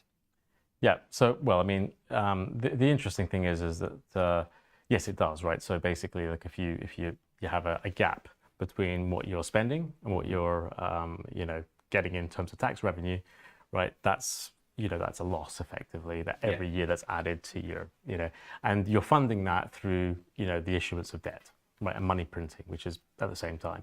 So basically, your national debt is increasing exactly by that budget deficit every quarter. And if that gets to a point where investors start to think, hang on, this is not sustainable, and there's actually a risk that I might not get paid back on, what I thought was a risk-free asset, and suddenly they're thinking, okay, well, I don't, 4% isn't that attractive anymore. I need 4.5%. But it can also get into a runaway perspective where, it can get, a lot higher. And then when you pay interest that actually, is so much that actually adds to the deficit, then it makes things even worse. So basically, this is the US is going through a structural adjustment. It's trying to, get its debt down to sensible levels. It's trying to find ways in order to reduce the debt. One of the ways is obviously reducing inefficiency in government spending, which is what Elon Musk and Doge are looking at. And the other way is tariff policy, because historically, the US, up until 1913, which is an interesting year actually, always made loads of revenue from tariffs, because its market was vibrant. People wanted to access it. People paid to access that. Right.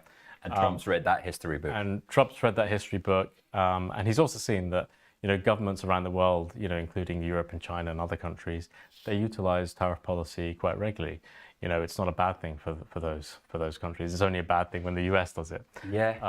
And so basically he's kind of cottoned onto that trick that actually, if I want to rebalance, create a fairer, what he thinks is a fairer trading system, i.e. kind of balancing the kind of trade deficits between countries like the US and China, he's figured that tariff policy is an interesting way to do it.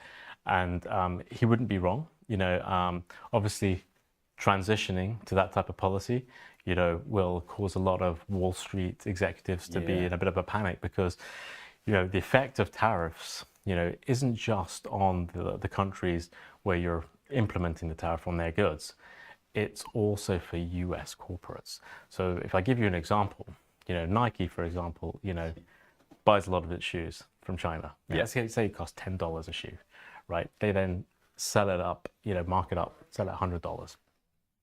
If there is a 100% tariff on that shoe that costs them $10, that's been made in China, they have to make a decision, because they're paying that $10 to the US government when they import. They have to decide, are we going to push up prices, to compensate for that extra cost risk, or we're going to take the hit. And in reality, what's going to happen in a slowing market is that it is actually probably, in my view, it's going to be the corporates which take the hit. So what you're going to see is all the sectors which rely on China for cheap, components. The corporates will have to make a decision as to how much their profit they're going to have to sacrifice. And so what you'll see is the valuations of those come down. I know that's not actually happening right now. So the recent move by Trump to exempt the electronic semiconductors, computers, smartphones, those are important strategic sectors for the US economy, because robotics and AI are obviously the future. That's where the competition between China and the US is going to be. So he's exempted those because, in his view, investors were getting yippee, about that. So obviously, like Apple's rebounded quite strongly, up 6%. Nvidia up 3 or 4%. But what's strange is that companies like Nike are also up a little bit as well, but they're the ones who are not going to benefit from that change in Trump, that policy. Yeah.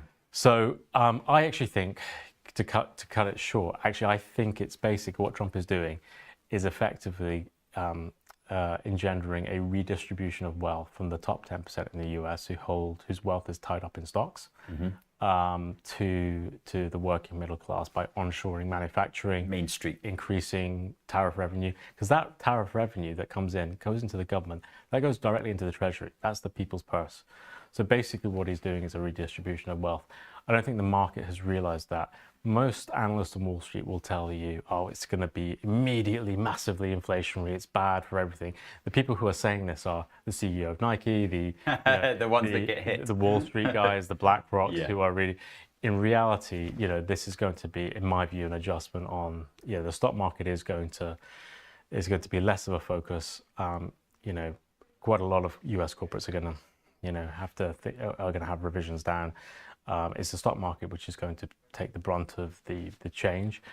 It will also be China and other countries who have the tariff rates. Yeah, but last week it was the bond market that started to take the hit. Now, explain why we started to see the focus on Wednesday shift from equities to bond treasuries coming off. Yeah, so look, obviously stocks went down, but normally when stocks go down, if there's concern about economic worries, people buy 10-year treasuries and then the yields come in, but actually the prices go up. Yeah, the prices go up. Yeah. The reverse happened, right? And that is a symptom of uncertainty. Investors just didn't know what Trump's tariff policy was going to do because they were caught by surprise. Yeah. So that's why there was an initial move. I mean, they've come in slightly since the kind of tariff revisions and things like that. Yeah. But in general, look, you've got, as I said, that backdrop of high debt, heightened investor scrutiny, which is, feeding into people's views on whether treasuries are really a safe, risk-free asset, right? Yeah. And you've got uncertainty. And so it's that uncertainty which caused those yields to rise.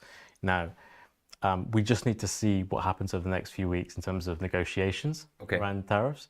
We need to see, I guess over the short to medium term, over the next 12 months, how successful Doge is in terms of cutting spending, how that feeds through into economic growth. We also need to see what's happening to inflation expectations because those are rising right now.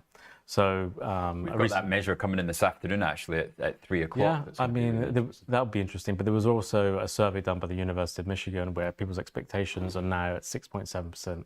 For the rest of the year, which is actually a lot higher than it's been. So yeah. So that affects consumer purchasing decisions.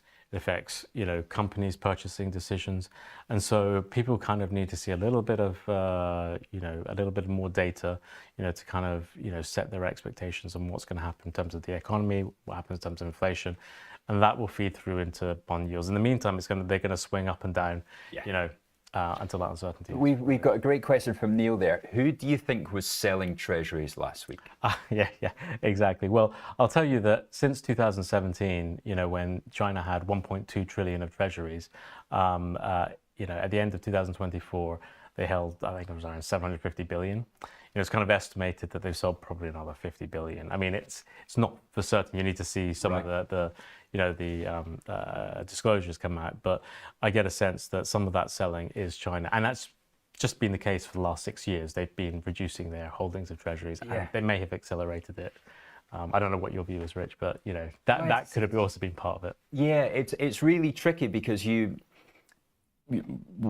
Japanese, as they were walking into the White House, just give it a little nudge. Because how much would it take to see pressure on the treasury price? Actually, not a lot these days. Wow. So it depends what liquidity there is in the market. Typically, in normal times, and especially if the Fed is supporting and creating liquidity in the market or buying its own debt, typically, selling 10 billion in a market, it can be soaked up, right? But when you've got this kind of uncertainty right now, and people are selling, even selling $1 billion or $2 billion, it can actually create some meaningful moves in the yield. And so we're kind of in a slightly different market where, just even smaller, relatively smaller, sales of treasuries can actually increase the yield. So you mentioned at the start you got sovereign bonds and you got corporate bonds. Obviously, there's a difference in the issuer, but how is the market different? How does the corporate bond market trade? Yeah, so the corporate bond market is got a lot of diversity in it, right? So with government bonds, you're kind of focused on interest rates, and you're focused on duration risk. That's pretty much, macro. And which government it is. Yeah, and which government it is. And for corporate bonds, you also have to take into account credit risk of the company. So corporate bonds tend to offer higher coupons, higher returns to attract investors into lending to them effectively and buying their bonds. Okay. And obviously a company can go bust, which is a lot harder, for governments to go bust because they can obviously print money, they can increase taxation, so they have much more flexibility. People have a lot more faith in governments generally.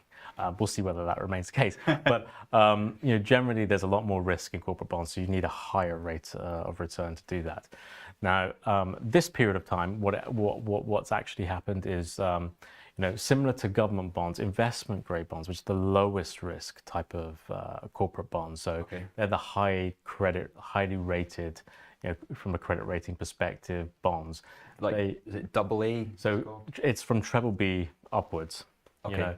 I noticed that your first name has AA in it. Is that, yeah, exactly. Is that a coincidence? Or Well, did you add it should have 3, so it's AAA. But basically, yeah, you mean the IG bonds tend to have long durations, just like government bonds. So actually, they you saw exactly, for example, like there's a lot of bonds issued by big conglomerates like BAT, for example. They got a 2052 bond, 2.25%, but it's 2052, so it's 30 years out, right? Yeah. That bond is trading at 43, right? And it had been trading at the 70s, 80s level, back in 2022. So, they can also get similarly hit. So investment grade corporate bonds tend to behave more closer towards, how government bonds behave, when interest rates changes in the economy. Yeah. The high yield bond market, which is actually the most interesting part, which is where you can generate returns in the UK, at least currently, of between 8 and 12%. To 12%. Up to 12%, yeah. So a lot of bonds, high yield bonds, which tend to be kind of shorter to medium duration. So there's a lot issued at 5-year, some at 7 and then 10-year. But generally a lot shorter maturity or duration than investment grade or government bonds are issued at. The focus is on the credit risk because obviously they're borrowing more. So people are looking at their cash flow. Can they repay the debt back at the end? Can they pay their interest? So a lot more, investor scrutiny on it, and obviously that's why there's higher returns. But these ones right now, high yield bonds, what you saw is. Give us an example. What if I wanted to look at like a sort of mid. So 8, 9, 10% return. What kind of companies am I lending to? Well, one of the most popular bonds on Wise Alpha's platform. So we have a fractional bond platform where retail investors can buy from £100 into all the corporate bonds, sterling corporate bonds. We're the only platform that do it. But one of our most popular bonds on our market is the Ocado 10.5% bonds that were issued last year. Ocado. Yeah. Right. So everyone knows Ocado. Lend money to Ocado. A lot of people here in London have used Ocado, bought, shopping from them. It's got a multi-billion market cap, so it's traded on the stock market. To give you an example, over the last year, that stock has dropped 21.3%, over 12 months. There's no dividends paid out by Ocado, but the bond has pretty much traded up or higher than par. So basically around par. So that's a great example of the difference between a stock and equity then. Right. Between equity and... Well, this is the classic example. So you've got the stock, which has lost 21%, but the bonds have made you 10.5%. So, because which is the better trade, right? And if you actually, in the UK, it's interesting. If you actually go back through history, so over the last 25 years, if you actually look at the returns, the FTSE All Share today, from 1999 to since the FTSE kind of indexes were created, the FTSE All Shares generated 5.7% a year per annum. According to Barclays, on the investment grade side, it's 4.5% over the last 25 years. Right. Same period of time. High yield has generated 9% per annum. So it really is the secret asset class, which generates consistent compounded returns over time. Has generated the most wealth for UK investors. If you're just looking at UK financial assets, obviously the S&P 500 in the US on the equity side has done fantastic well. So you want to be invested. You will want to be invested in that. And that's why people talk about this 60-40. 60-40 equities to bonds doesn't necessarily mean you've got 40% in US Treasuries, does it? Yeah, no, it can be in other forms of debt, investment grade corporate debt, and Right. potentially some high yield as well. We're getting some questions in for you. So, can the American 10-year bond be downgraded, and what would happen there? Well, look, I mean, I don't think any of the ratings agencies would have any political maneuverability in order to, downgrade from a credit rating perspective at this point. There's, the US government is basically going through a transition period where it's structurally changing the economy of the US. It's trying to get its debt and spending under control. And so it's going to be afforded a bit of time before you end up having those decisions. Okay, so you wouldn't expect anything in the near term? Yeah, no, not unless they really hate Trump. Besant calls himself the world's best bond salesman. Would you agree with that? Well, I mean, he has had a long history working at hedge funds. I can't give you a view on that, but he seems to have a fairly screwed on head. I think he knows what's going on. Excellent. Right, Reza, you're not on social media yet. I think we need to get you on social media. Some of these questions would be incredible to have in that sort of platform at the moment. So yeah, absolutely, it's something I'm working on. So we're gonna be doing a bit more influencing. So brilliant. I'm on Twitter. Handle is at Euroyield. Also going to be hopefully launching TikTok and doing a bit more Instagram. Obviously, you can follow my company Wise Alpha, which has a marketplace of 150 bonds. So if you just want to understand what has happening in prices in high yield, gilts, and government bonds, you can take a look there. Great. Wise Alpha and Euroyield on Twitter. At Euroyield, exactly. At Euroyield. Excellent. Hopefully you'll come back at some point. Looking forward to it, Rich. Thanks for hosting. Awesome. Thank you very much. Cheers. We'll see you. I'll see you tomorrow, but we've got Axel Rudolph coming in. What's the trade of the week going to be? Last week, he didn't want to enter the market. Is he feeling a little bit more confident about things, or is there going to be something that jumps out somewhere else in the market? Wait and see after the break. I'm going to be sitting there with the button already. Otherwise, good luck in the US trade this afternoon. Let's see where Apple closes. Not too much volatility is what I am hoping for. A nice, relaxing week into Easter holiday. How about that? Unlikely the way things have been recently. We'll see you after the break.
Hello and welcome to Trade of the Week on Monday, the 14th of April 2025. And what a weekend it has been once again. We've got our US President Trump keeping us on our toes. And as you might know, last week we didn't put a trade on because of the heightened volatility. And to be quite honest, this week I'm not so sure either, but I can't keep on doing this. So let's look at this week's Trade of the Week, which is to go long Palladium June futures on the daily financial bet. And you can see here the chart. Now, why am I looking at palladium? First of all, it's less volatile than the other precious metals and quite a lot of metals in general. Plus, we did fall on the, last week, we did fall towards the previous and just below the previous lows. Can you see all these lows going back to September of last year? And we fell through these lows, but sort of held, except for one day, except for Tuesday, above these lows. So that's telling me that this support area may actually hold in the short term. And then today, I mean, I looked at this already an hour or so ago and had a better entry level, but we're breaking above last week's highs, which potentially could mean that short term we're at least bottoming out. So this is a trade for purely technical reasons. Because obviously we don't know what's going to happen with regards to tariffs, etc. And there's still a lot of uncertainty out in the market at the moment. But from a technical perspective, it looks as if palladium seems to be holding at support. You can see here the low we made in Sunday trading, which I wouldn't read too much into it because it's obviously not when the market was open, but this on the daily financial bet because it's an all session chart here had Sunday trading on there, but that low also came in where the June low of last year was made. So for those reasons, and because we're now breaking above last week's highs, I would like to go long palladium at 929 and have a stop loss just below the low seen here on Sunday trading, so probably 870. So this week's trade of the week is to go long Palladium June futures on the daily financial bet at around 929 with a stop loss at 871 and an upside target around the 1000 mark.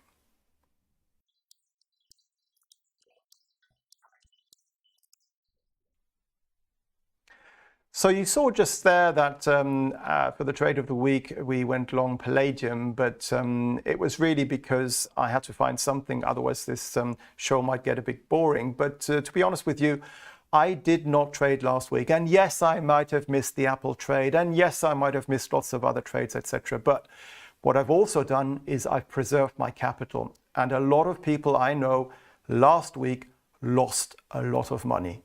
And if you want to be a trader, sometimes when the volatility increases very drastically, as it did last week, it's best just to wait on the sidelines. As I said last week, preserve your capital, wait for opportunities, and wait for the market to come back to a place where you can trade it with perhaps less risk. Now, obviously, you're going to miss out on opportunities, and some people want to trade during these very high volatile times, and that's totally fine. But even then, I would suggest you reduce your trading size. You don't trade bigger, which some people do, but you actually reduce your trading size because obviously the risk is getting much larger with these huge moves we've seen. I mean, if you look at the German DAX futures, for example, as you probably know, I trade these personally. It used to be the case that we had, I don't know, 200 and 250 range, ATR, average true range. That's the average true range over the last 10 days, and that used to be about 200 250 points on the DAX. It's now 800 or 900, so a huge change in the volatility, and you need to take that into account when you want to trade, for example, highly volatile markets such as the DAX. Let's actually look at average true range, because it's something that I keep telling people about, and it's very useful with regards to placing your stops, for example, because a lot of traders get stopped out very rapidly on their stops, and then they think, well, stops don't work for me, I'm not going to use any. And then something like last week happens and they lose a lot of money. So what is ATR, average true range? Well, if you go back to our Palladium chart, we can take this as an example.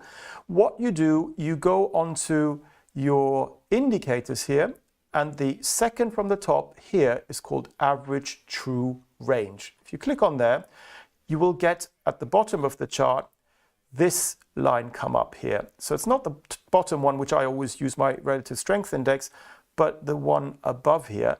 And you can see it defaults on the left hand side to 14. Now for me that's a bit long, I prefer to use 10, so it's really up to you. But what this says, it's the average true range over the last 10 days. What that means, it's the range from high to low over the last 10 days, but it's a true range because it also includes gaps, for example, when the market gaps lower or higher and things like that. So it's the actual range of these last 10 days, which it measures. So you can see here, the ranges were relatively small on these daily candles, but over the last 10 days, the first few here were very large. So you can see now the average true range for Palladium on this daily financial bet, which is trading at 925.25 now, is 26.3. So that means we have an average movement here for 26 points over the last 10 days or trading days.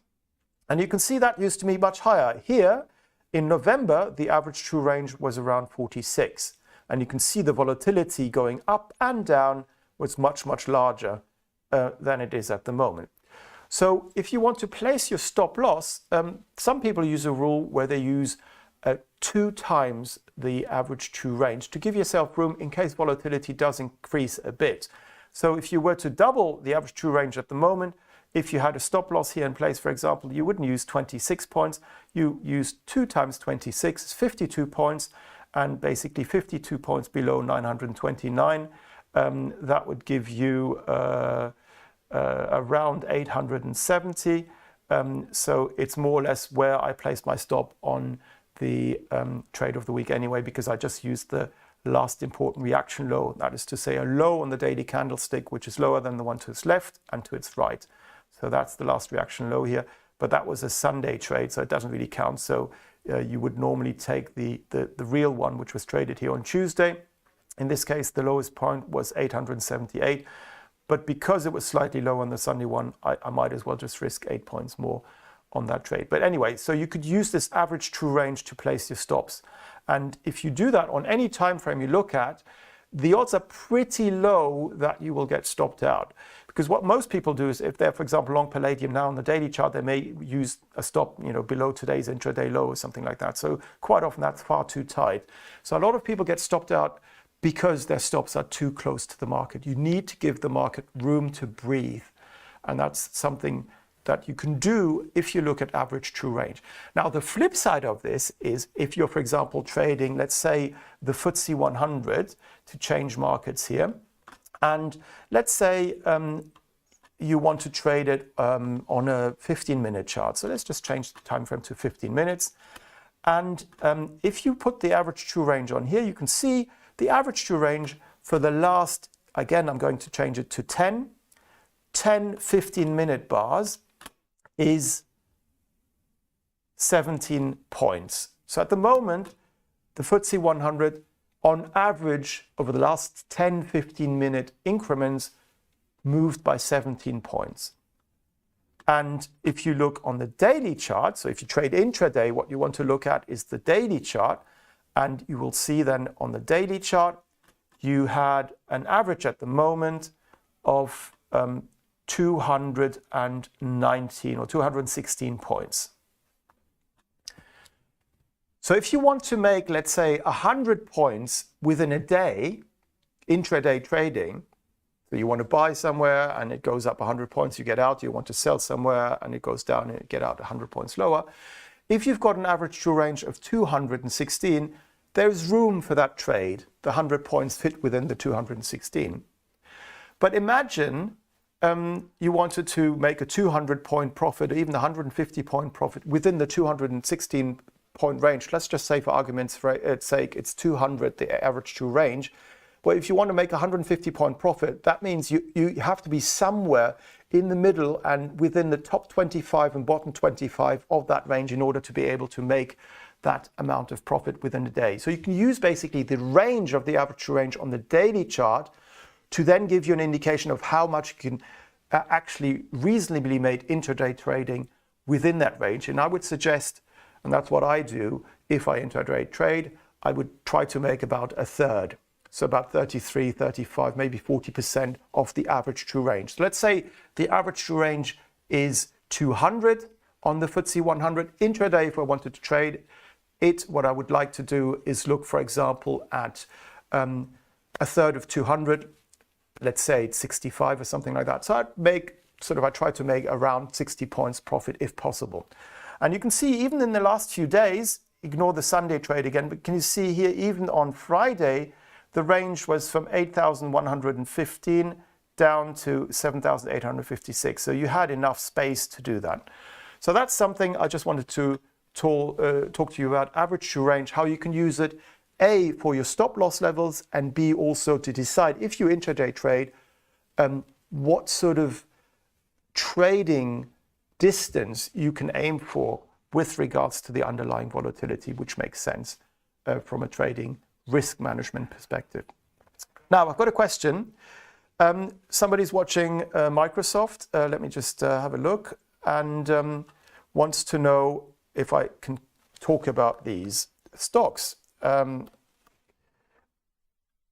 MicroStrategy, actually, this one, sorry. MicroStrategy. So what can I see on the chart? Well, we can all see that we've bounced, and this is the daily chart, bounced off support. Can you see here? We tested the February low, we tested the March low, and we did hold last week. We had a bullish engulfing pattern, all of which is pretty positive. The question is, can we break through resistance? And what I would like to do is draw a trend line through my highest highs without any price data going through it. Now, this is not a full trend line because I haven't had 3 touching points yet. It's just 2, so it's a resistance line at the moment, or a tentative trend line, and you can see we are heading towards it. We are also trading above this black line here, which is the 55-day simple moving average, and we'll have to see whether we can break through that downtrend line. If that is the case, through that resistance line, I should say, because we haven't got 3 testing points. If that is the case, it's pretty likely we're going to go back up towards the 20th of March high, and a rise above there would mean that we've bottomed out and would be positive, would be bullish. If you look at the longer term chart, you can also see that we had a nice move up from August to November. And if you believe, and it certainly looks like this for the time being, that we've seen the lows last week because we held above the March and February lows, then perhaps you can, if you're long that stock, feel more comfortable about being long this stock, because it does look as if we're trying to go up. Now, obviously, it will very much depend on what happens with regards to US tariffs. If the situation worsens, if new tariffs get imposed, then it's possible that the market will become very worried again and very volatile again. Also, if the bond market, if you US yields, if they continue to rise on the 10-year yield, for example, we were back up at 4.5% on Friday. If we go towards 470, 480, we could get back into crisis territory there, and perhaps that could lead to equity markets selling off again. So there are a lot of different variables at play at the moment here, a lot of uncertainty, so we're not out of the woods yet. But purely technically speaking, it looks that MicroStrategy seems to have bottomed out. We have risen above Thursday's bullish reversal candle here. That is bullish. Short term, the pressure seems to be to the upside, but what I would like to see is also a break and a daily chart close above this resistance line here, which today and you can draw it yourself, probably comes in around on the daily financial bet 31,100. Then I've got another one here, is the euro dollar I've been asked about. Well, if you look at the euro dollar, that one, we've been long at from the beginning of the year.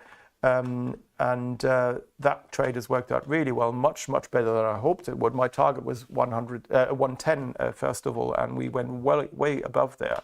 And you can see here, so we went long, I think even on trade of the week, down here somewhere, and then we got this huge acceleration higher. So what are we seeing here? Well, basically you can see here that we hit this high, if I go onto a weekly chart, last week, which took us back to levels last traded in February of 2022. So a 26 months high, so two months high. And the next upside target is 114.95. So that is potential resistance. You can see here also with the high seen on the 10th of January at 114.82. So that's resistance. You can see these previous highs tying in with these lows going back to the middle of October of 2021, which were made at 115.24. And you can see here that whole area also ties in with the March low of 2021 at 117, and also here the lows going back to September 2020 and November 2021, and these were made around 116.12. So we've got a whole area here between 115.95 and 117 basically, which is very likely to act as resistance. But short term, you can see here we're on track for our fourth consecutive week of gains as the US dollar continues to weaken, as some fund managers and also some sovereign funds move out of the US dollar as a safe haven currency and, for example, put their money into the Japanese yen. Let's just have a look at dollar yen, for example, here, or the Swiss franc. So we've hit a 10-year high or low with regards to the Swiss franc. You can see here dollar yen is heading down towards 140. Again, we've been short here around 150.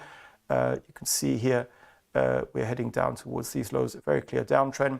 And if you look at dollar Swiss, you can see here that the exchange rate has dropped. I need to actually go onto a monthly chart for this one.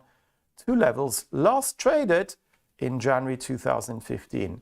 So you can see here a very clear downtrend as there is a rotation out of the US dollar into other currencies, and even the euro, as we saw beforehand. And I've got a question about gold. The gold price, as you can see here, has risen for three consecutive days. Then we need to see whether today we can go higher. We're currently, well, we tested earlier this morning, the all-time record high we made on Friday, which was made at 3,245.5 on this daily financial bet. And basically, short term, yes, we may retrace lower. The uptrend is still very much intact. You can see a series of higher highs and higher lows.